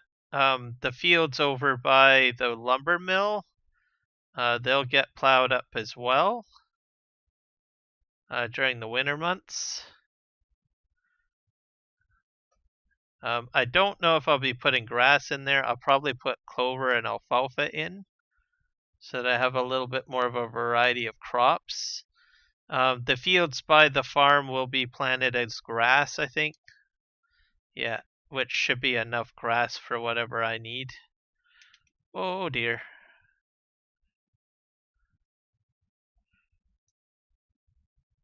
So that's sort of how I'm going to plan it out. And that way there will be other gameplay mechanics coming into play. My carrots will be growing, so I will be harvesting those. So there's a lot of interesting stuff that will be happening in the not too distant future for future streams on this map. So quite a bit of slow boating originally in the beginning. I probably might not have to rely on contracts as much as well, which will be nice. I'm making a fair amount from the lumber, so because I'm able to transport the lumber a little bit more effectively, I think. So just something to be aware of. I might put in some other lumber productions in if I get like way too much lumber put into the factories, because I can make some of the platinum DLC products if I want. You do have to put those down to advance some productions. Dave has not overwritten the purposes of some of the platinum DLC productions. So some of the newer productions he's put in will utilize the platinum DLC or platinum DLC productions. So that's why the map requires the platinum DLC to play. So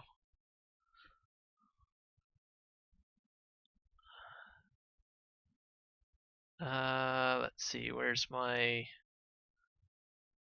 spray painted lumber? Oh, I think that's it right there.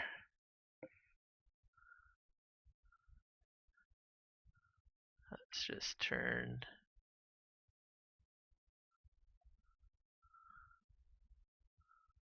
Hey, here we go. I'm just gonna get out real quick. This one stays, so I gotta go these three, I guess.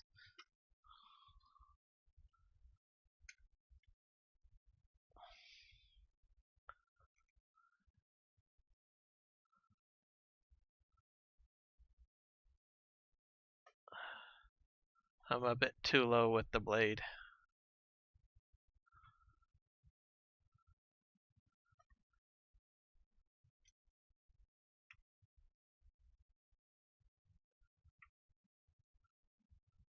There we go. You can drive over the stump with this if you want, but it's a bit shaky. So I suggest simply driving into it. The maximum amount of trees that this harvester can hold on the front is 2. Maybe 3 if there's a third that's smaller, but it's not too bad. Oh, I ran over a stump. So you can run over the stump if you want to. It's fine. Welcome back, Milo girl. So I think I have a reasonable amount of trees here for now.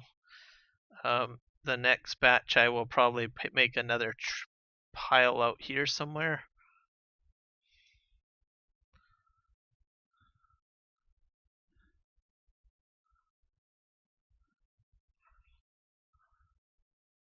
I'm going to use these stumps as a guide of where I need to go.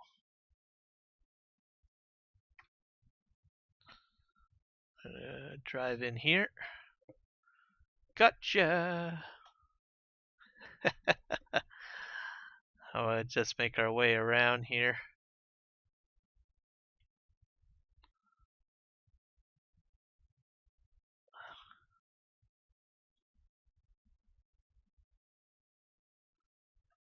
Okay, got it.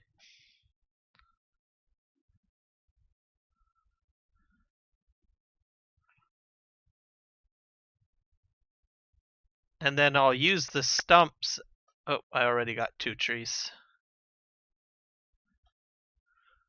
And we're going to make a new pile, which I think will be right here, because I have 1 tree right here. And then I can use the yarder, or skidder actually. That didn't fall very well. The skidder has a winch too, so if you ever, I just recently discovered that. So if you have a bunch of trees that aren't really that, not together well, for the claws to completely grab, and you feel that you can maybe get them all into the skidder grab, you can use the winch to try to straighten things out. I did that on one episode. I'm still figuring out how I can program the front blade. I just haven't had time to mess with that much, because I got to figure out how I can control that. It should be simple. I'm having a goldfish brain moment. I tried figuring it out a few times, but I think I just had a lack of focus to figure it out. But I am determined to figure it out. Did I grab 2 trees? No, I got 1. Okay, let's move forward. There we go.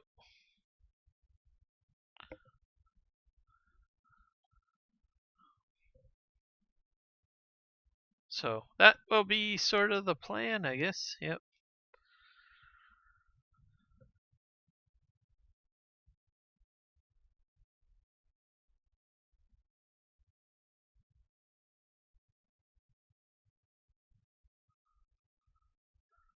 I should back up. I got to put them in between the two trees.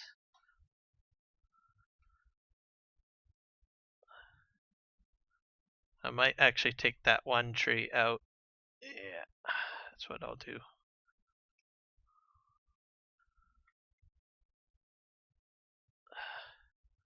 There we go.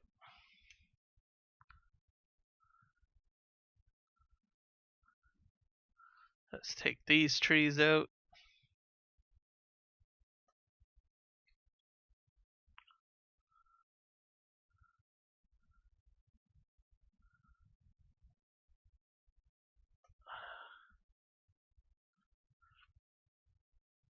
I like sandwiching them between two trees so that they don't roll away too far away. That's why I'm stacking them where they are right now. That's a nice handy technique I like to use.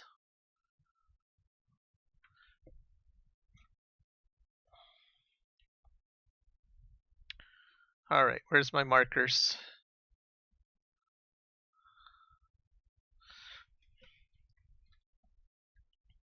Maybe I should have used orange.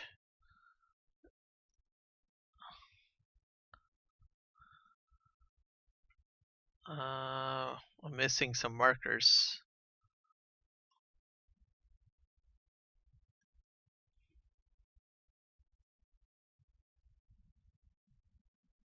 Oh, there's a marker over there. There's a marker. Okay, I see. Gotcha. I gotta follow the stumps.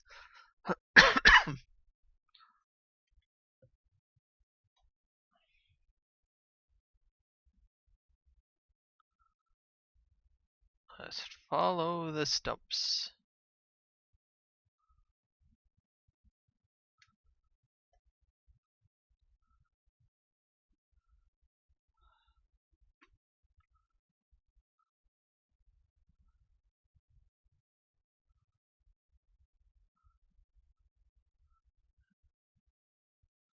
Grab this one.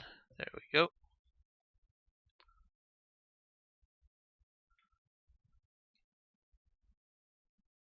Yeah, I got both of them in there.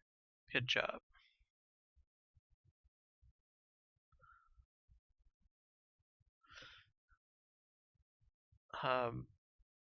This next field, I might put like poplar. I might do potatoes. I probably will do potatoes. Yeah, I'll probably have a potato field in this area. Smaller crops will be in this area mainly. Just to give you guys kind of a rough idea of what this is going to fall, aren't you? Don't you dare.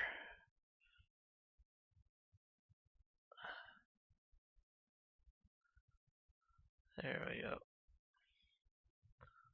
I'm just going to put this at the main pile, I think, because I'm already here. There we go.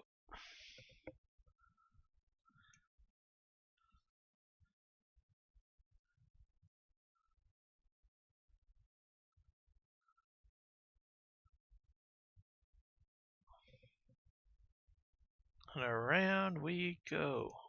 Do do do. Do do do.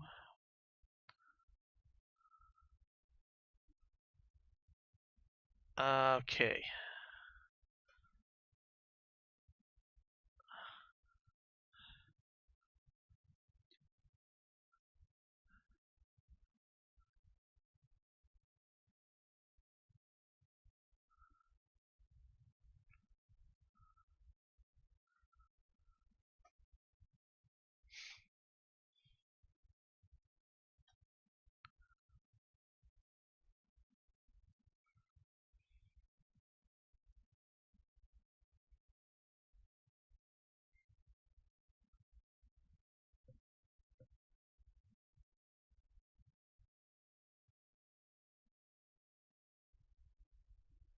What else can we do? Oh, I will be putting the swather pack. I think the swather pack is already on this map, so I do want to play with that.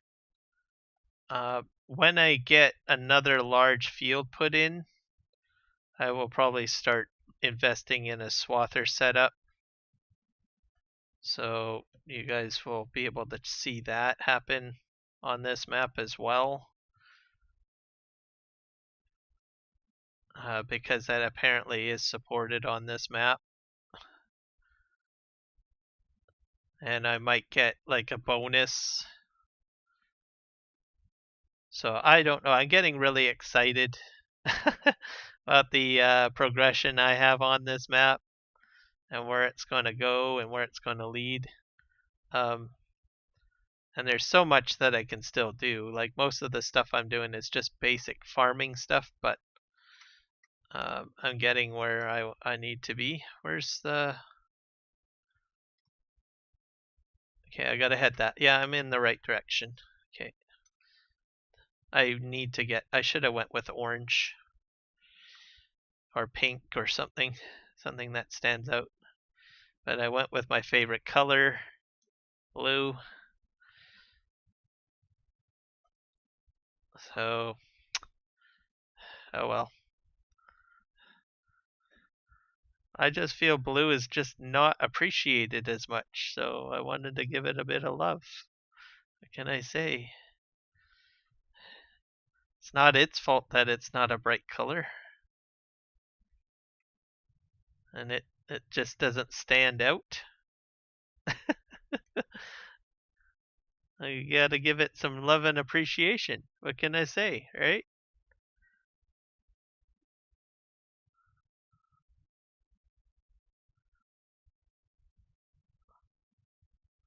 Alright, we're gonna work our way out of here.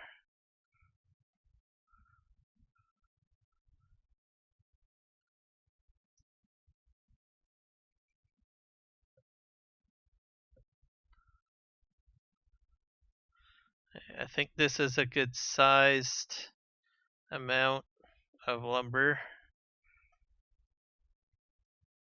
for this pile, so we'll just leave this one alone and we'll create a third pile of lumber somewhere.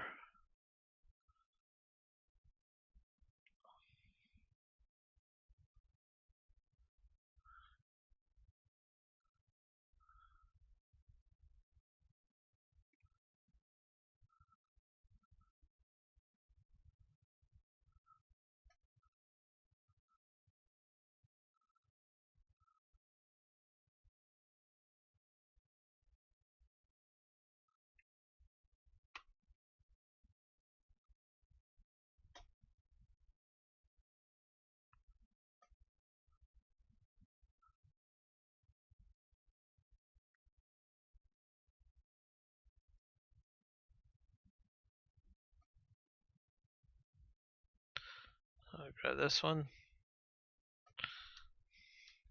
Let's just check something real quick. I'm not sure if my game audio is playing. I never checked for that.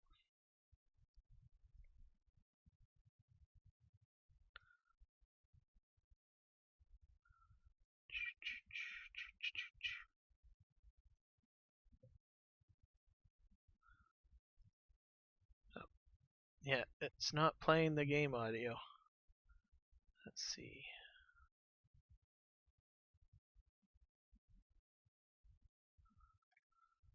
I'm bad for that. I got too busy earlier.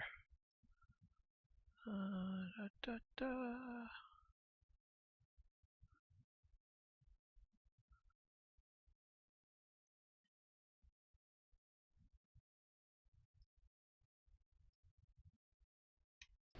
There we go. Perfect. Game audio. Game audio is not too important, but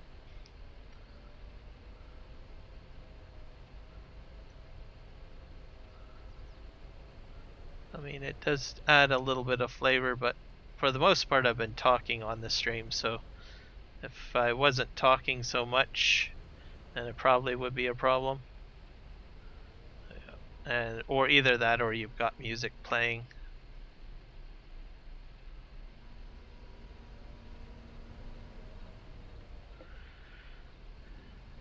Alright, let's go this way.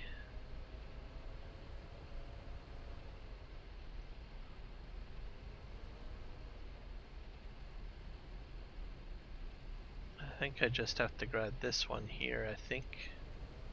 Let's just reverse up here a little bit. Check out that tree. Nope, that one doesn't have a...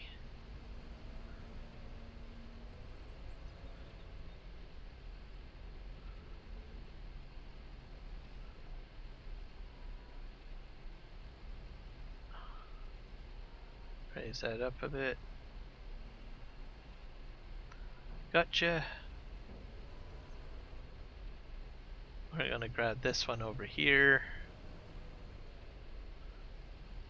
So this will be a lot of trees cut down, so there will be a lot of tree processing at one point.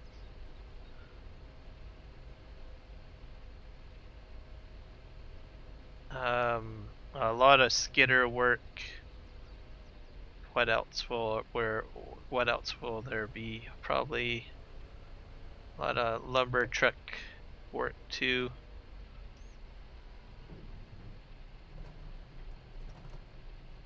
Log loading.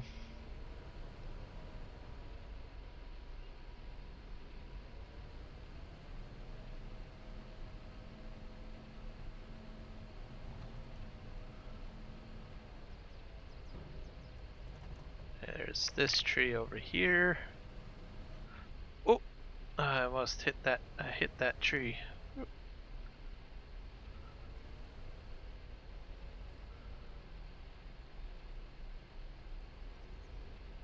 I'll grab this tree here.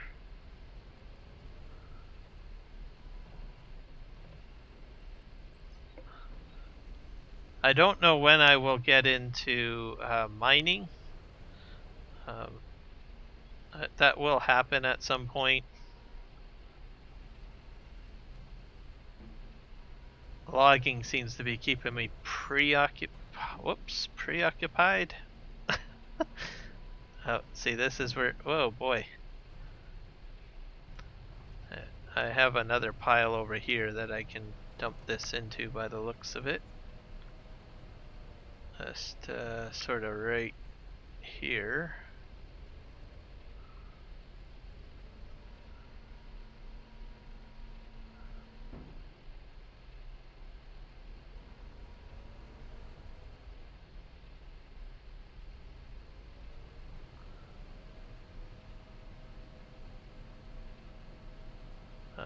Let's see. Oh, there's one of my trees right there, which is marked.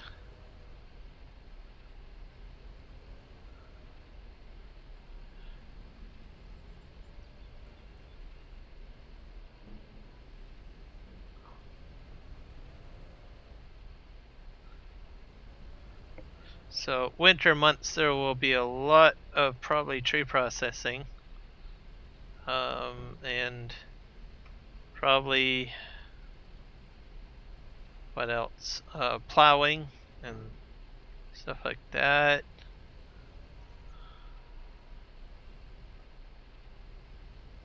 Are you going? Did I get that tree? No.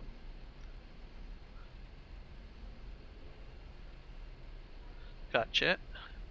So that'll probably be the main plan, I think.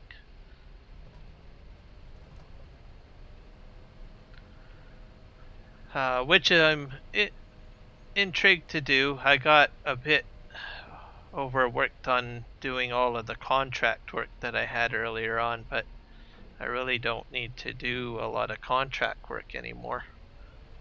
I follow a Twitch streamer that has 11 moderators on their channel. Yeah, I can believe that. I believe that. Hello, David Brewer. Welcome to the stream, my friend. How are you? Yeah, you can get larger channels will have probably a whole plethora of moderators.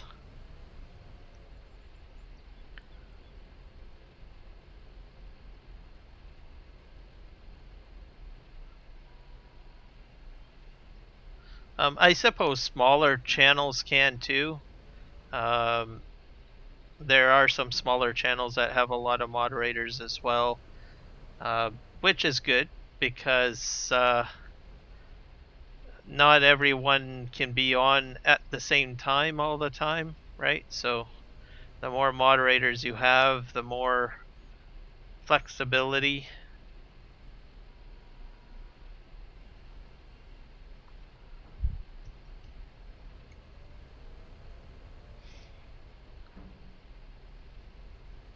Is how I look at it.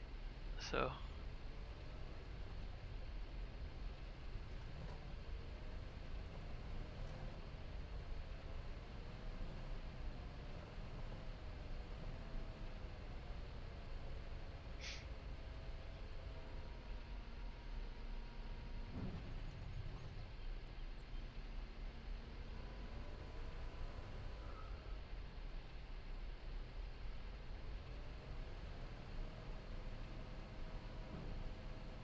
well, that's good to hear, David.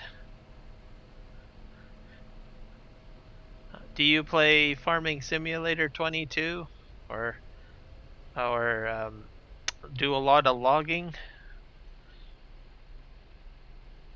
on Farming Simulator 22? Let's see, where's my markings? Oh, I see. I gotta get back on course, guys. I'm way. I gotta go this way. Okay. Maybe you play on PV Canyon Crossing? You play on PV Canyon Crossing?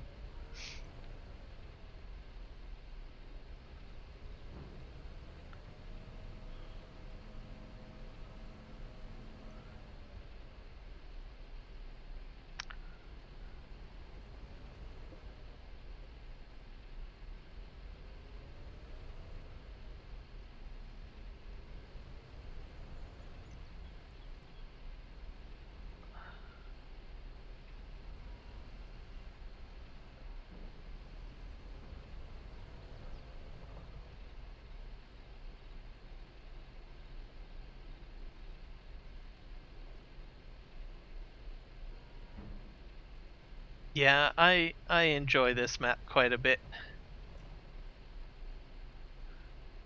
It's it's fun. Keeps me busy. I'm getting sort of more into it now because I've got a lot more going on my farm since when I first started. Oh dear. Oh, that might have been a bit of a mistake. I went over a. I need to create another pile. Oh my God. I got piles of wood everywhere. Oh my God. Anyone want lumber? I got you covered.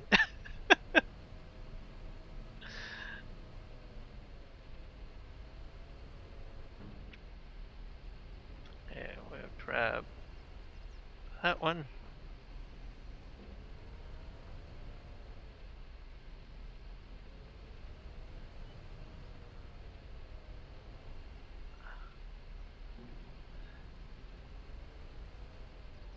There we go. Twitch is way more active than YouTube. That is very true.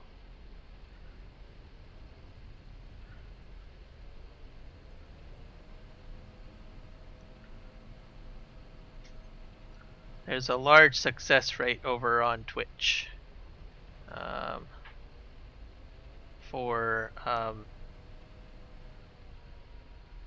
it's because it's it's specific to gaming and live streaming.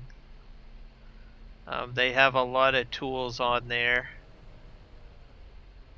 They also they have other they also have a metric of chat interactions as well over there as a requirement. I think of it as a hired requirement to entice people to be more active in the chat. I think on Twitch compared to YouTube. That's why you will probably see Twitch streamers talking a lot. I mean, you literally have to talk a lot, keep on talking, or keep the conversation flowing somehow in the chat, because I think that's one of their number one algorithms that they have to hit to get paid, I guess. So that's why you see a lot of mini games in there, probably a lot of other tools for Twitch folks, I guess.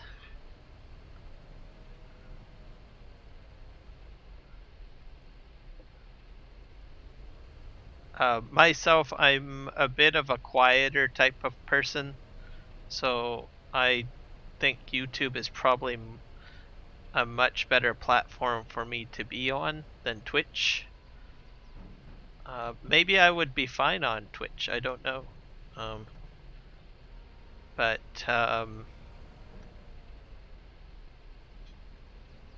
I'm not really a person that likes to drive like a huge hype train. It's just not my style.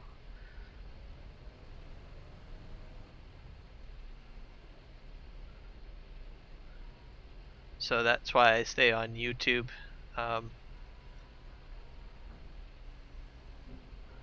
And I don't really like to be a bit too flashy on things.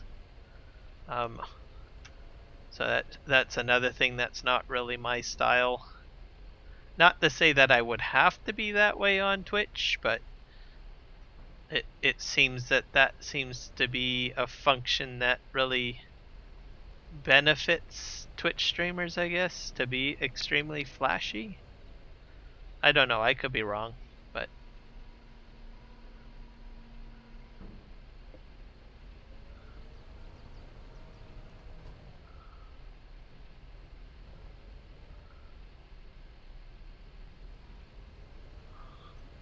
okay, where's the rest of my... I need to get out again, guys. I should have went with the orange one. Okay, that stays. I got spray paint somewhere around here. Okay, there's spray paint there. There's spray paint there. Oh, there's spray paint there. You know what? I'm buying orange. That's it. I'm buying orange. I'm doing it. Or hot pink. I'll get hot pink. That'll stand out. I'll go with hot pink.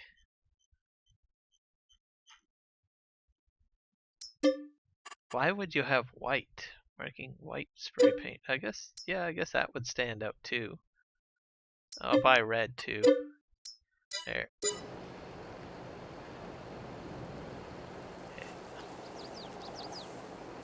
Pink.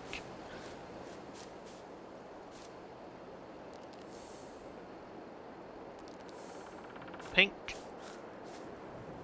Remark these.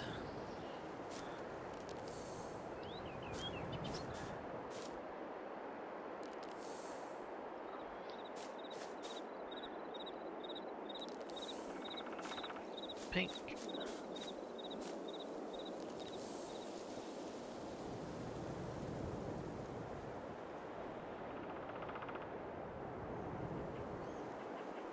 Oh, you can loot. How does that happen?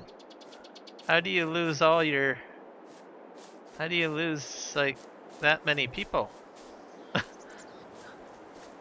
I don't understand that. That sounds like weird. Okay. We'll do this one in pink.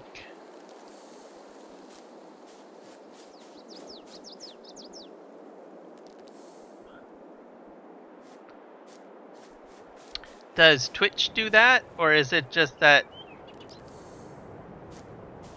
they just dump your people?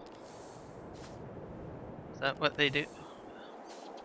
See, I wouldn't like that. I wouldn't like to have all of a sudden the algorithm says, "Oh, we're taking away all your people."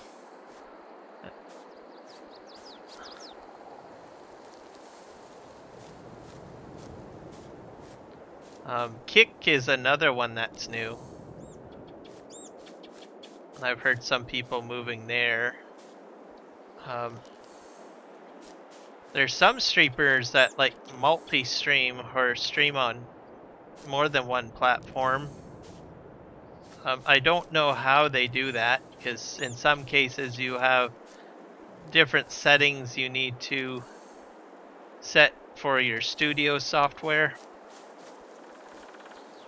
So, I mean, unless they've got like a more flexible studio software than I do.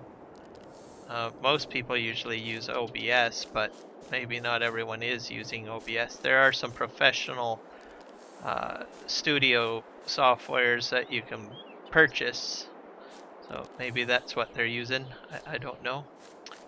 But you have different bit rate requirements, different quality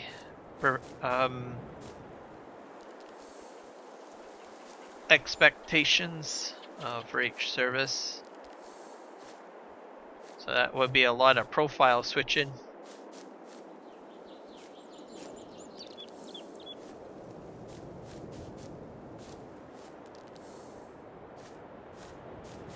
This is hot pink there.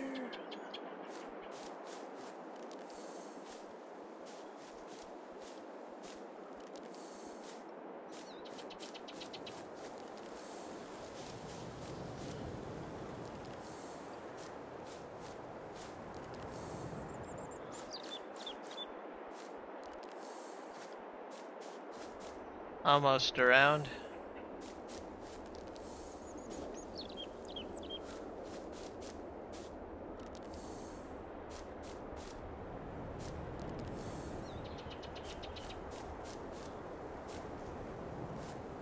And there's some folks that do more than one channel. So they'll have Kick,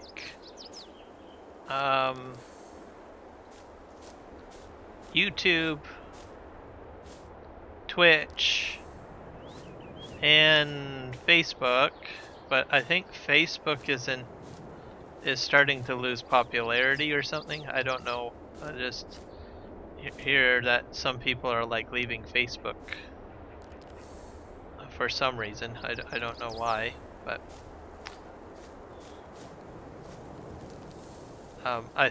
Facebook might be getting out of the market of doing live streams. Maybe it might be a market that they just can't really get into that well.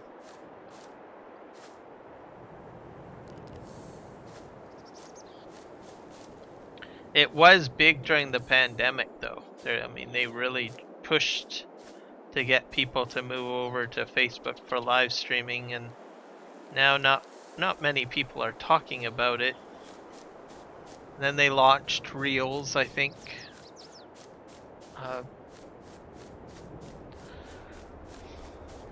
I just didn't bother moving over to Facebook. I'm not really interested in that platform. It's too integrated on a social media aspect of things.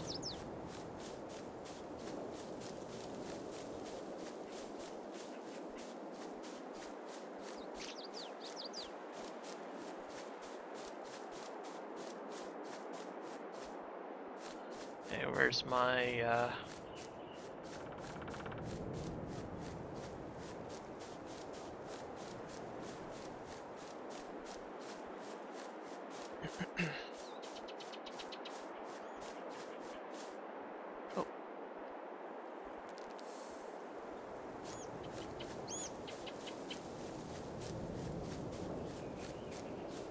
I'm gonna go back here.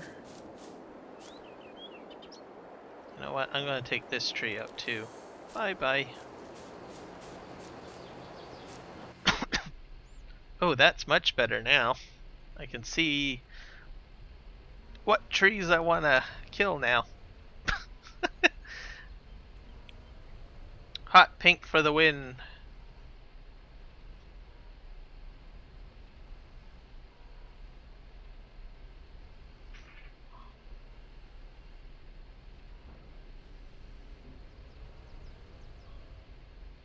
You have 4% on your phone? Oh, for battery power?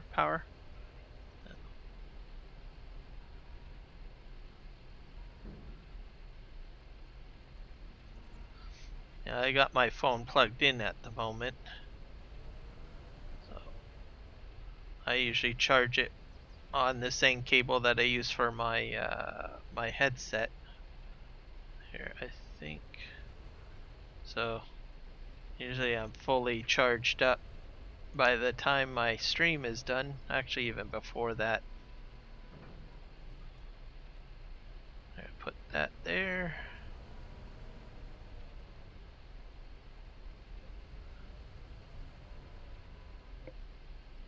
Alright, I will see you back in a moment. I guess you're running for your cell phone cable.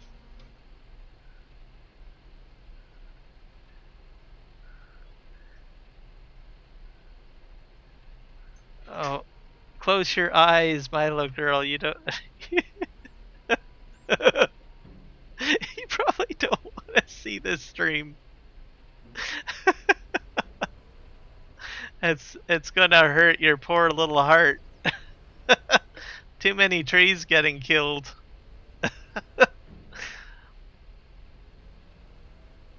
Alright. I can promise you at some point I will be just doing a standard harvest at some point.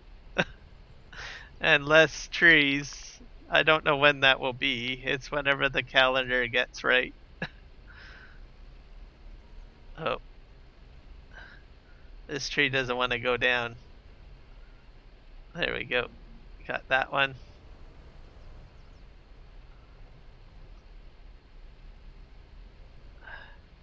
We're gonna lay this right here. Now I'm hoping I can get around the field area so that I can put my road in, because I do need a road put in for my transport truck. So realistically I just need it to the path on the other side of, I think these are carrots here, or maybe red beets. I think it might be the red beets. And then my logging truck will come in this way for loading purposes.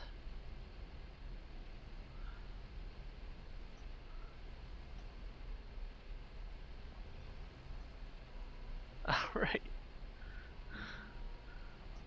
Oh, that's a natural disaster right there.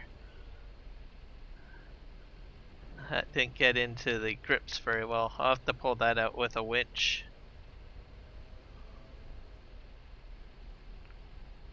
That's okay, because I do have a winch on the skidder.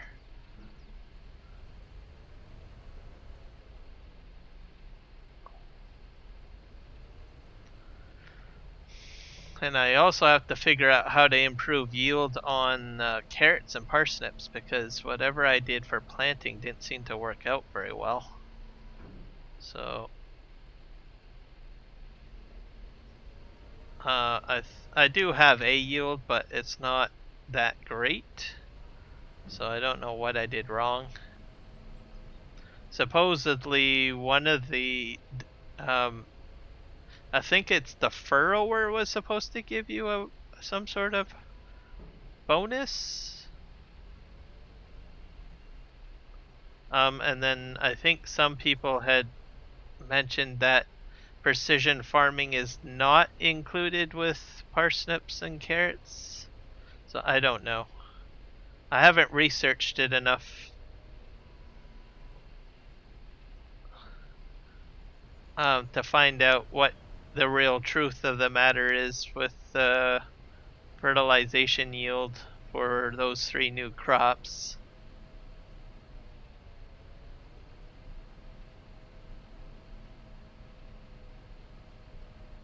So I will have to look for some videos to watch on that. Maybe I'll look at Farmer Cop's channel, because I know he does a lot of tutorial videos on crop stuff.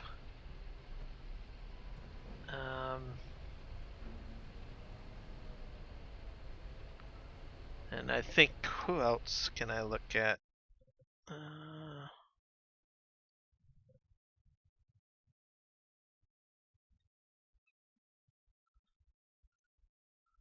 Mighty Mike 2 does a lot of tutorial videos as well.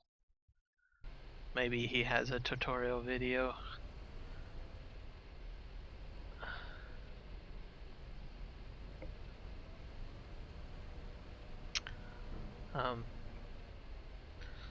Disturbed simulations, maybe.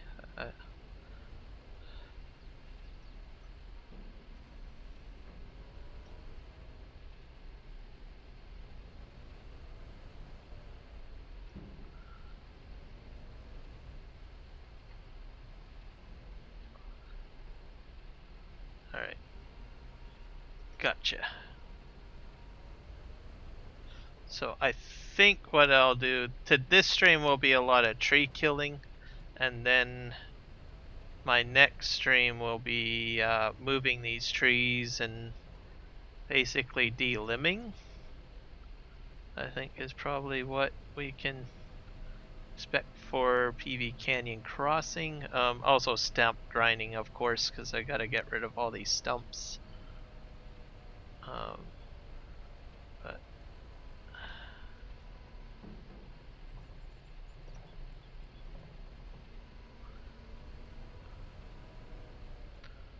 and then logging truck and loading will happen. There will be that.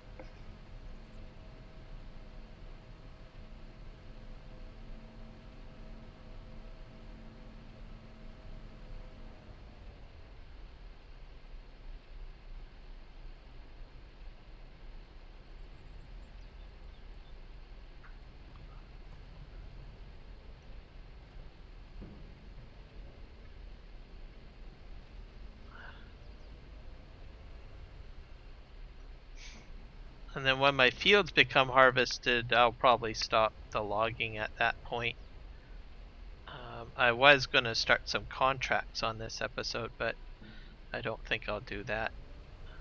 I think I got enough to do with the logging and my own farm as it is.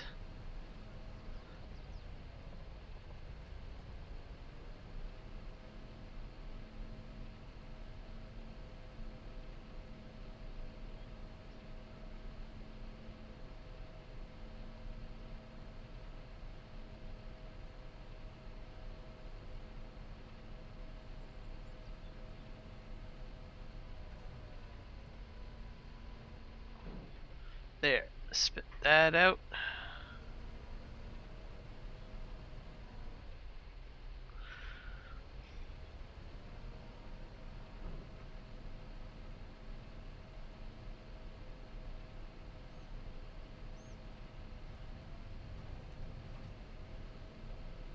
And tomorrow I won't be streaming, so I'll just throw that out there now.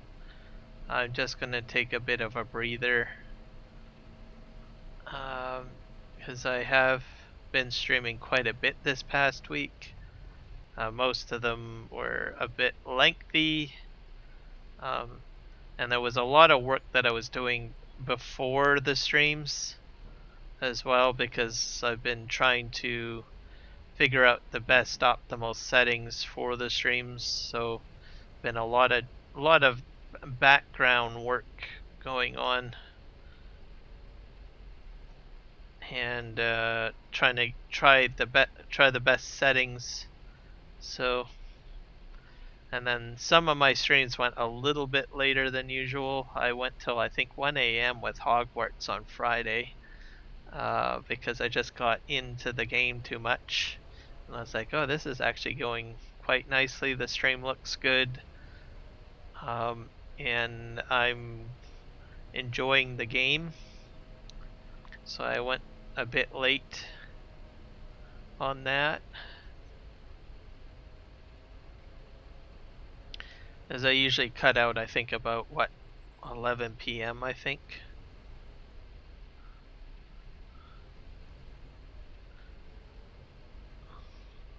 Um, I'm kind of intrigued to see where I go with Hogwarts. I did not realize how much stuff they put in there. So if you do like fantasy games and stuff like that, something worth checking out. It's an open world concept, which I like, and then you can craft stuff. Always got to have crafting involved to pique my interest. And creatures, the flying I've enjoyed in there.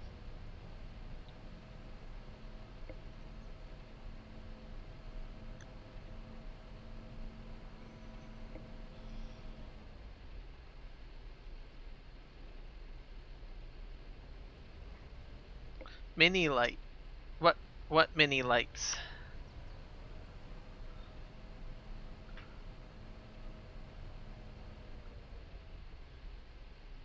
BRB, I have 1%. Oh my. Your phone is dying. You're gonna need a cable, Michael.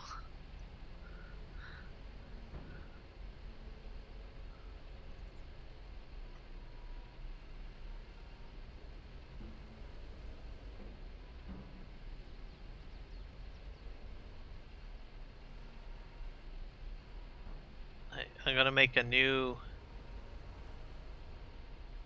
path right here. Just gonna dump the trees here. A little bit close to the field, but oh well.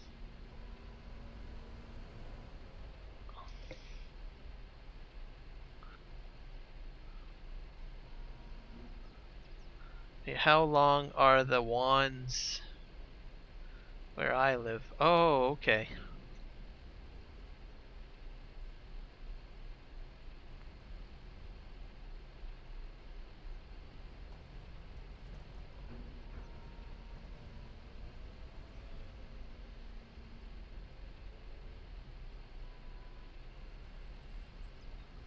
There we go.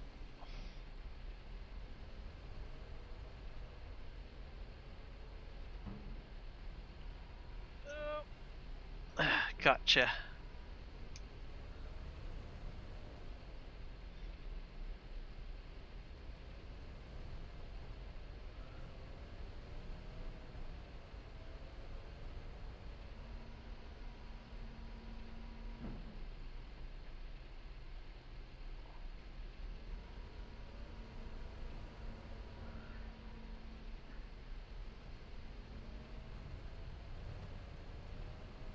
Now we're gonna go this way. I'm hoping, let's see, I've got about a half hour, guys.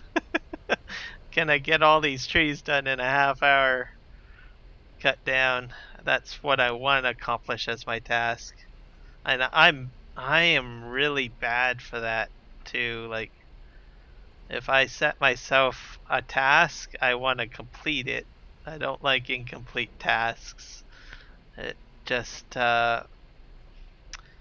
bothers me. It's one of my obsessions, I guess. I like to figure something out and complete it. Probably maybe not a healthy thing to do. Sometimes you gotta let things go and say, look, I can complete this another time or something. So, but I think I can do it. I honestly think I can get all of the sprayed trees moved, or at least cut down. And then I'll be set up for the next stream to do like stump grinding and what else? Some skidding and tree processing, limb processing, I should say. So on that stream, I probably will be going between more than one piece of equipment, because with this many trees being taken down, I will not have a lot of space or maneuvering. I might use this machine again on the next stream too, if I want to widen my work area. That's something to mention, because it is still a little bit tight over there for moving things around. But either way, I'll be flip-flopping machines a lot on the next stream for sure. I did some flip-flopping today. I was on the front end loader moving some logs, and I did some tree processing earlier on. So not too shabby there. So this is going to be a roadway, by the way, where I'm kind of cutting. Most people are like, well, why are you going all the way around this way? This is going to be a logging road or a truck access. So that's why I'm kind of like going along the field edge. The other factor is I'm going to be having to do the harvest for my wheat. So I want a bit more space for my combine to kind of make turns and stuff like that. Same with my cedar.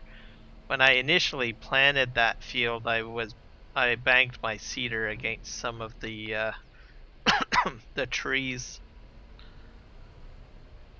So this is definitely a priority to put a boundary along the edge here. So that's why I'm focused on getting this cut. That's just all I have to say on the matter. Excuse me. Okay. Oh, I gotta raise this up a bit.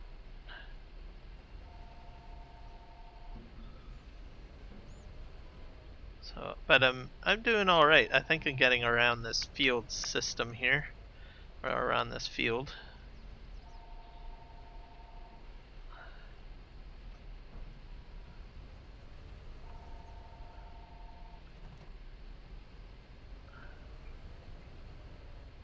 Oh, that's not going very well. It's waving everywhere.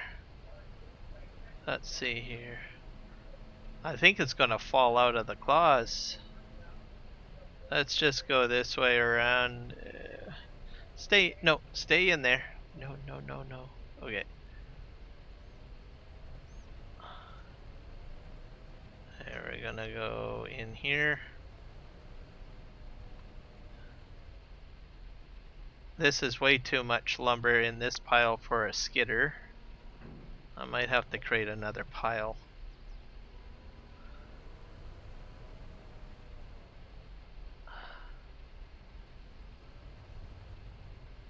Alright, reverse.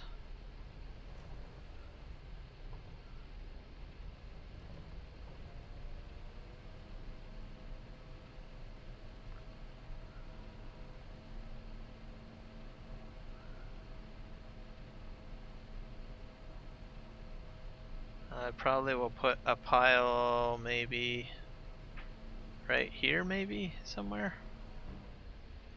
Let's see.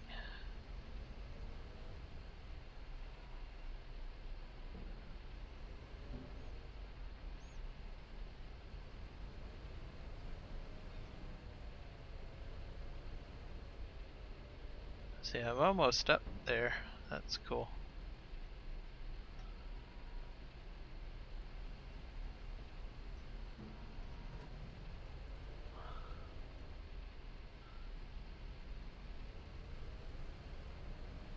Now we're gonna just park these ones here. We'll make a new pile. with the remaining trees right there.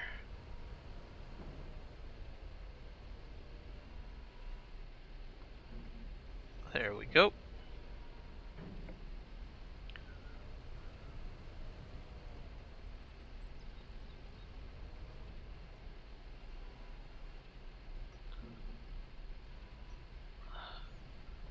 Turn.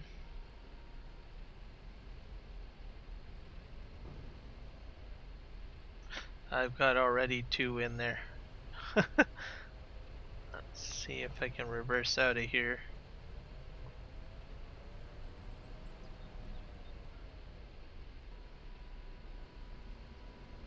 I'm gonna pile this up right here. Perfect. Simply beautiful.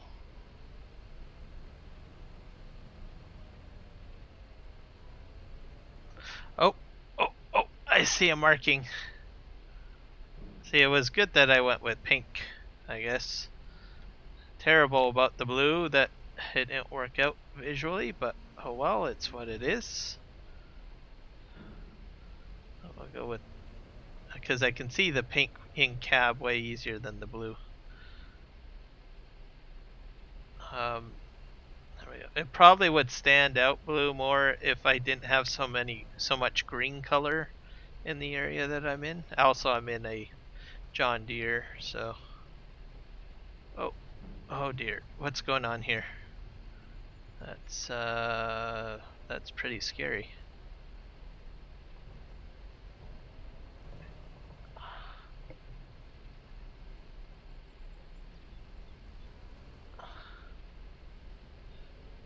That must be a really tall tree if it's toppling like that. Okay, we're gonna go this way.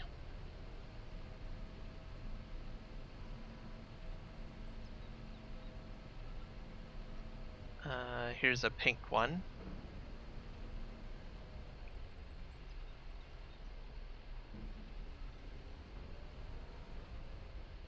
I might be able to reverse, turn around here properly and drive the other way. That way I can see where I'm going and avoid the stumps a bit better. There we go.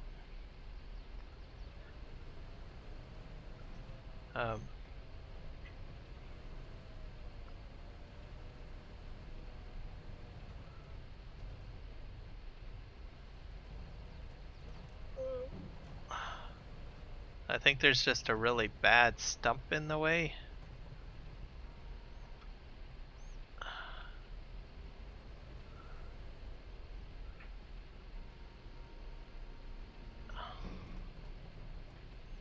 There. Nice maneuvering on my part. Oh, hello, Rusty Money Gaming. Thank you for jumping in. I appreciate it, sir. Don't mind me, I'm just logging away here, killing trees.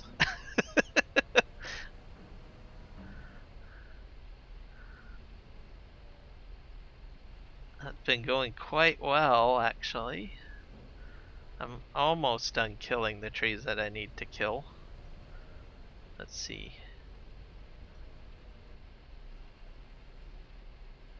There we go.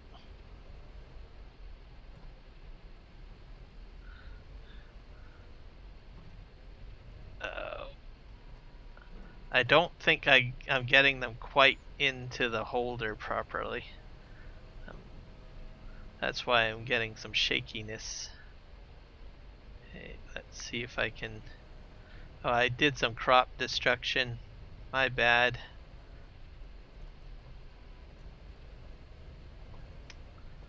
I figured that was going to happen.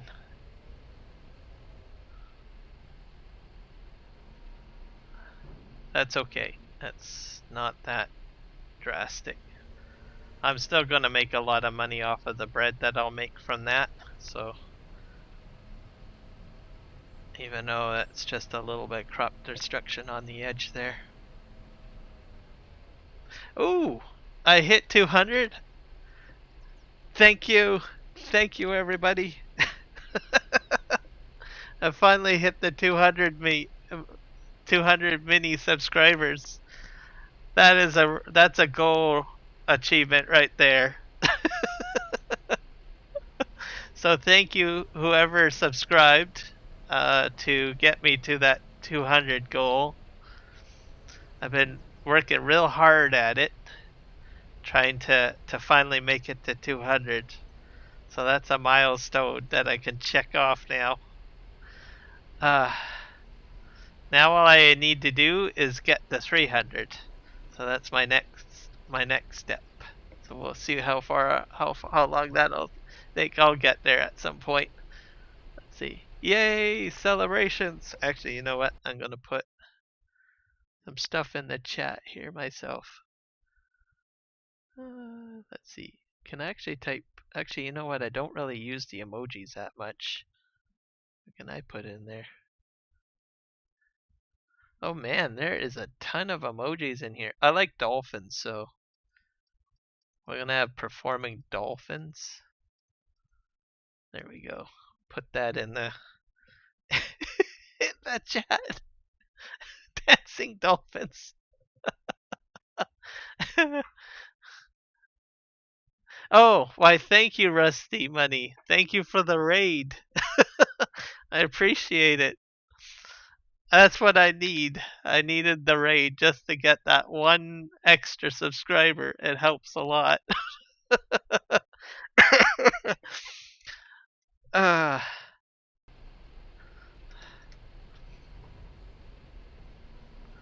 I enjoy getting a raid every so often. It's fun. Um, and especially if I get a goal accomplished too, which I think is cool. Um,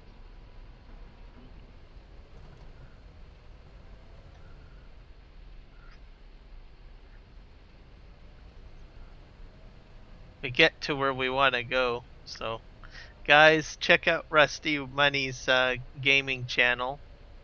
He's a really cool guy. So, I'll see if we can get a link for his channel somewhere here once I get this dumped off here at the end. Let's see.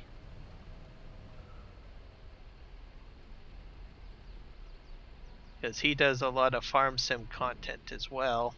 I like watching his live streams. I jump in there from time to time to watch. Let's see if I can find the channel.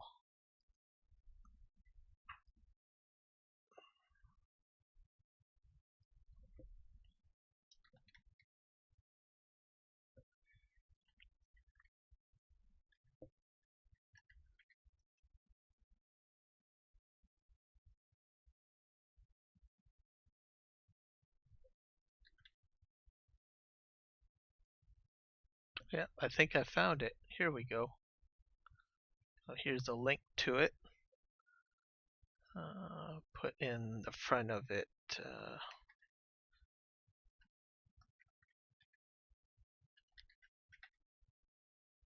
Rusty Money Gaming.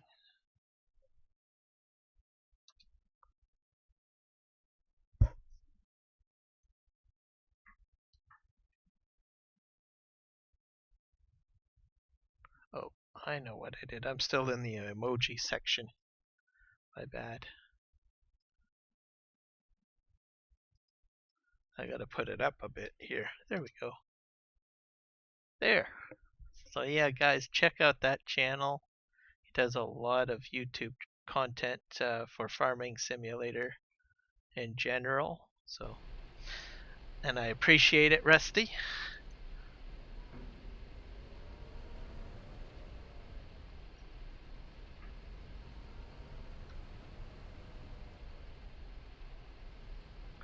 Oh.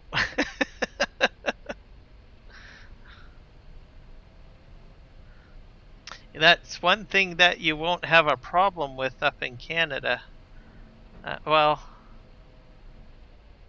maybe with some of our coins. Actually, we don't have pennies anymore, so no oxidization going on there.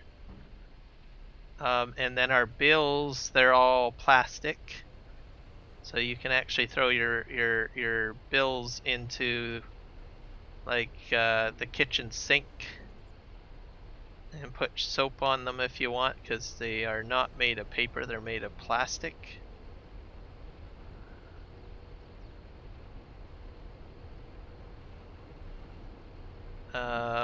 Loonies, I don't think rust. That's our dollar coin, by the way. And we have a lot of nickel, I think. Quarters are either silver or nickel, and I don't think those rust. So I think the penny was the only coin that has issues with oxidation when we had it, but we don't really have a use for it. If you have to use a penny, our service is round up or round down. I believe is how it works if you're doing that. So you might actually save a little bit of money if you're paying in cash, but if you're paying with debit or credit, then it's right on the dollar, which is kind of interesting. Alright, we're spinning around here.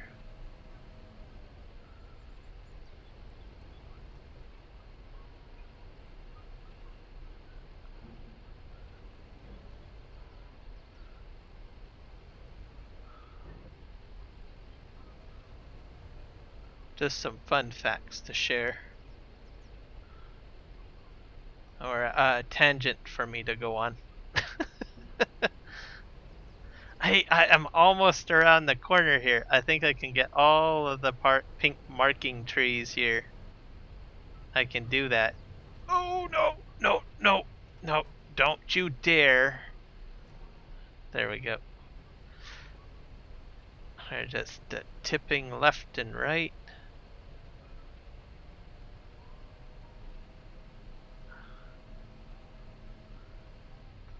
I'm gonna try to make this over to where the other pile is over here. This should be the last large pile that I'll need of trees. I'm so disappointed that I did crop destruction. I'm gonna drive by it and be sad a little bit, seeing the crop destroyed like that from my big tires. I'll completely forget about it once it's harvested because it won't matter at that point. Alright, we're heading this way.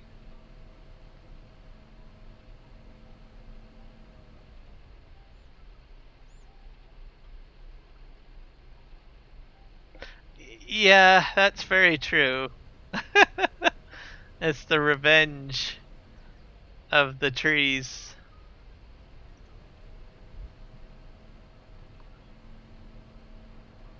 Alright, we're gonna go in here.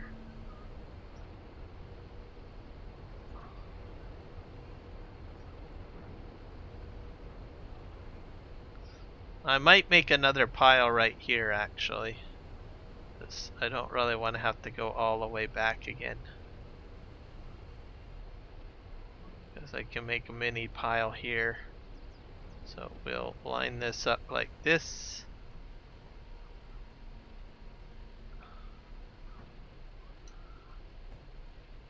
Perfect.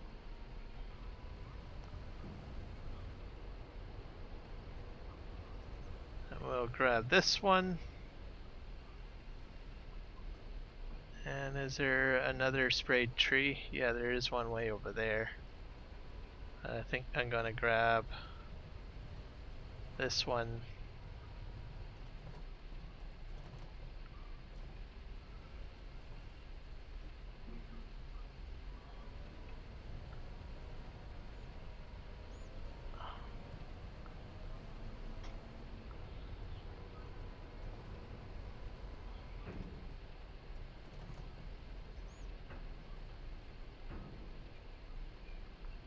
Okay, I think I got those. And we're gonna spin around.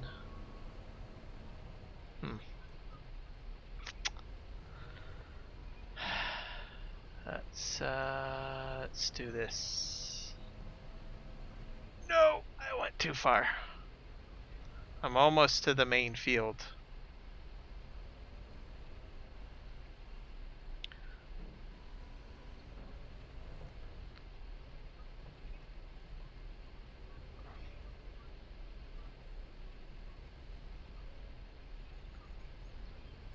I'm gonna spin around here. Hello, Nick Kelly. How was your birthday? Did it? Everybody, it was Nick Kelly's birthday yesterday. So wish him a happy belated happy birthday.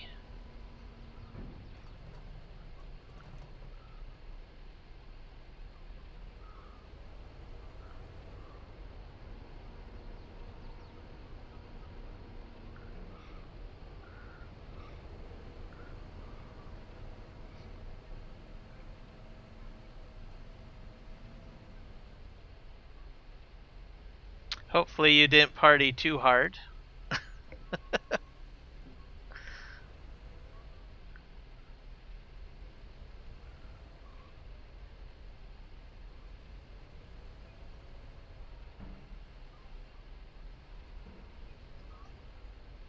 I got both trees in here? Yes, I do. Alright, we're turning around here.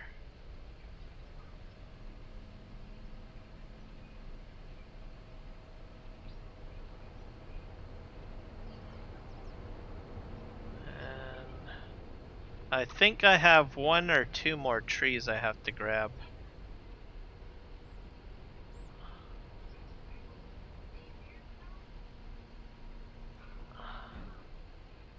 There. All of these trees will get pulled out with the skidder to the main loading area where I have a tree processor set up, and the tree processor will delimb these. So,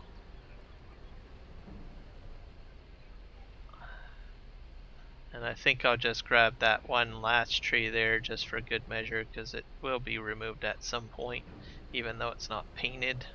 But it might come in handy to have a much wider turn here, since this will eventually become a roadway. Alright, that's I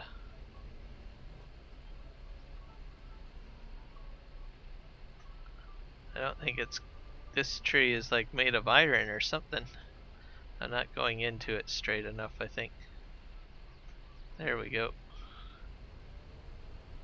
And then we'll just take this guy back to the main area for logging, because that's where we will be clear cutting our field anyways. The roadway is at least accomplished, so I can use this as a logging access route.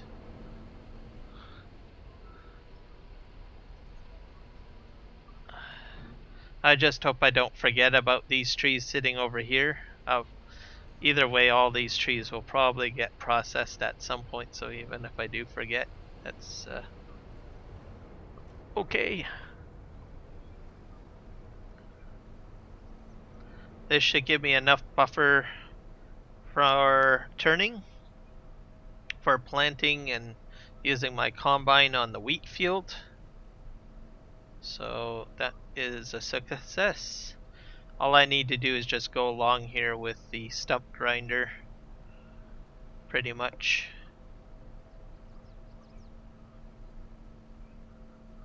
We're gonna bring this guy back to the main area, or the main yard.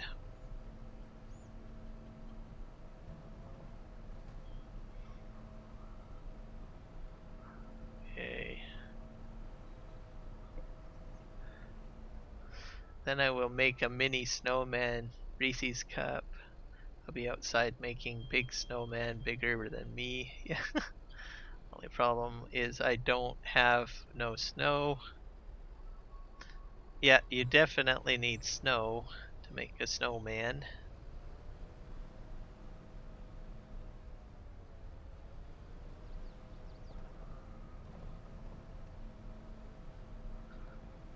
We haven't gotten snow where I am yet, which is odd, which I'm not too concerned about, but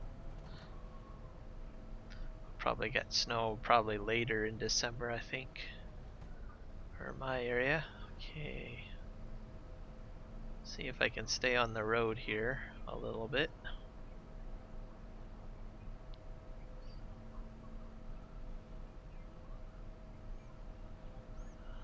Can I squeak through here? Nope, trees are a little bit too close. So I'll have to go all the way around.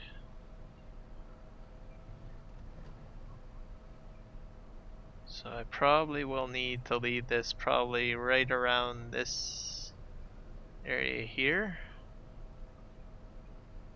I'll just park it right here for now. Okay.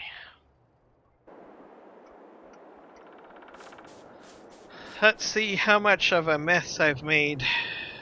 Let's go into flight mode so we can take a look around. So we've got stumps, so these trees will be removed all along here. That one, so I probably will end up spraying them. So I'm using the stump path as my boundary, so this cluster in here will be removed. And in here. And then that cluster over there, and that will be another field zone for me to turn into a field of some sorts. And then I've got to process all these logs, and I've got to process that log and those logs.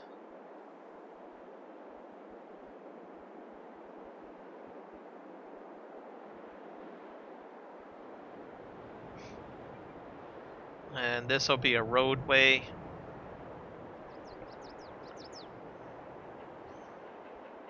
For now, it's just a barrier where I can actually turn my equipment around when I'm working on this field.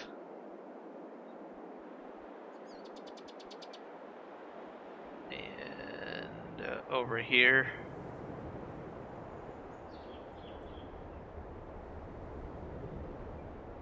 Oh, not too shabby. And then the exit out this way, I guess. We're going to head back to the straw factory because I might have some more straw items that might have been made since I was working in this area.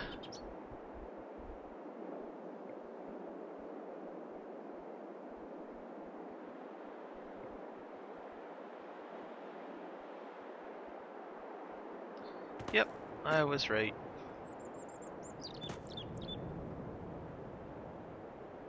I need to turn off my flight mode. Off. Push those out.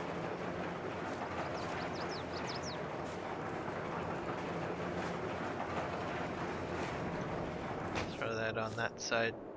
There we go. There, my mini straw hat business. Alright, and let's see here.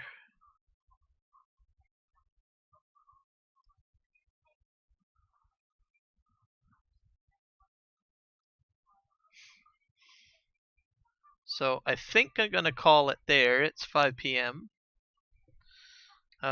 So thank you everyone for checking out my live stream. I appreciate it. And you guys might want to go ahead and raid Farm Sim Freak. He is currently live streaming at this moment right now. It looks like he's on Hulm Macra or Island Bastern to Hull Macra logging division. So check out his live stream here. Give him a raid. Say hello. Let him know that Kiram Gaming sent you over. Give him some support. He's a great guy, especially if you like logging. He seems to do a lot of logging as well. So check it out. And we'll see you guys in the next one. And peace out.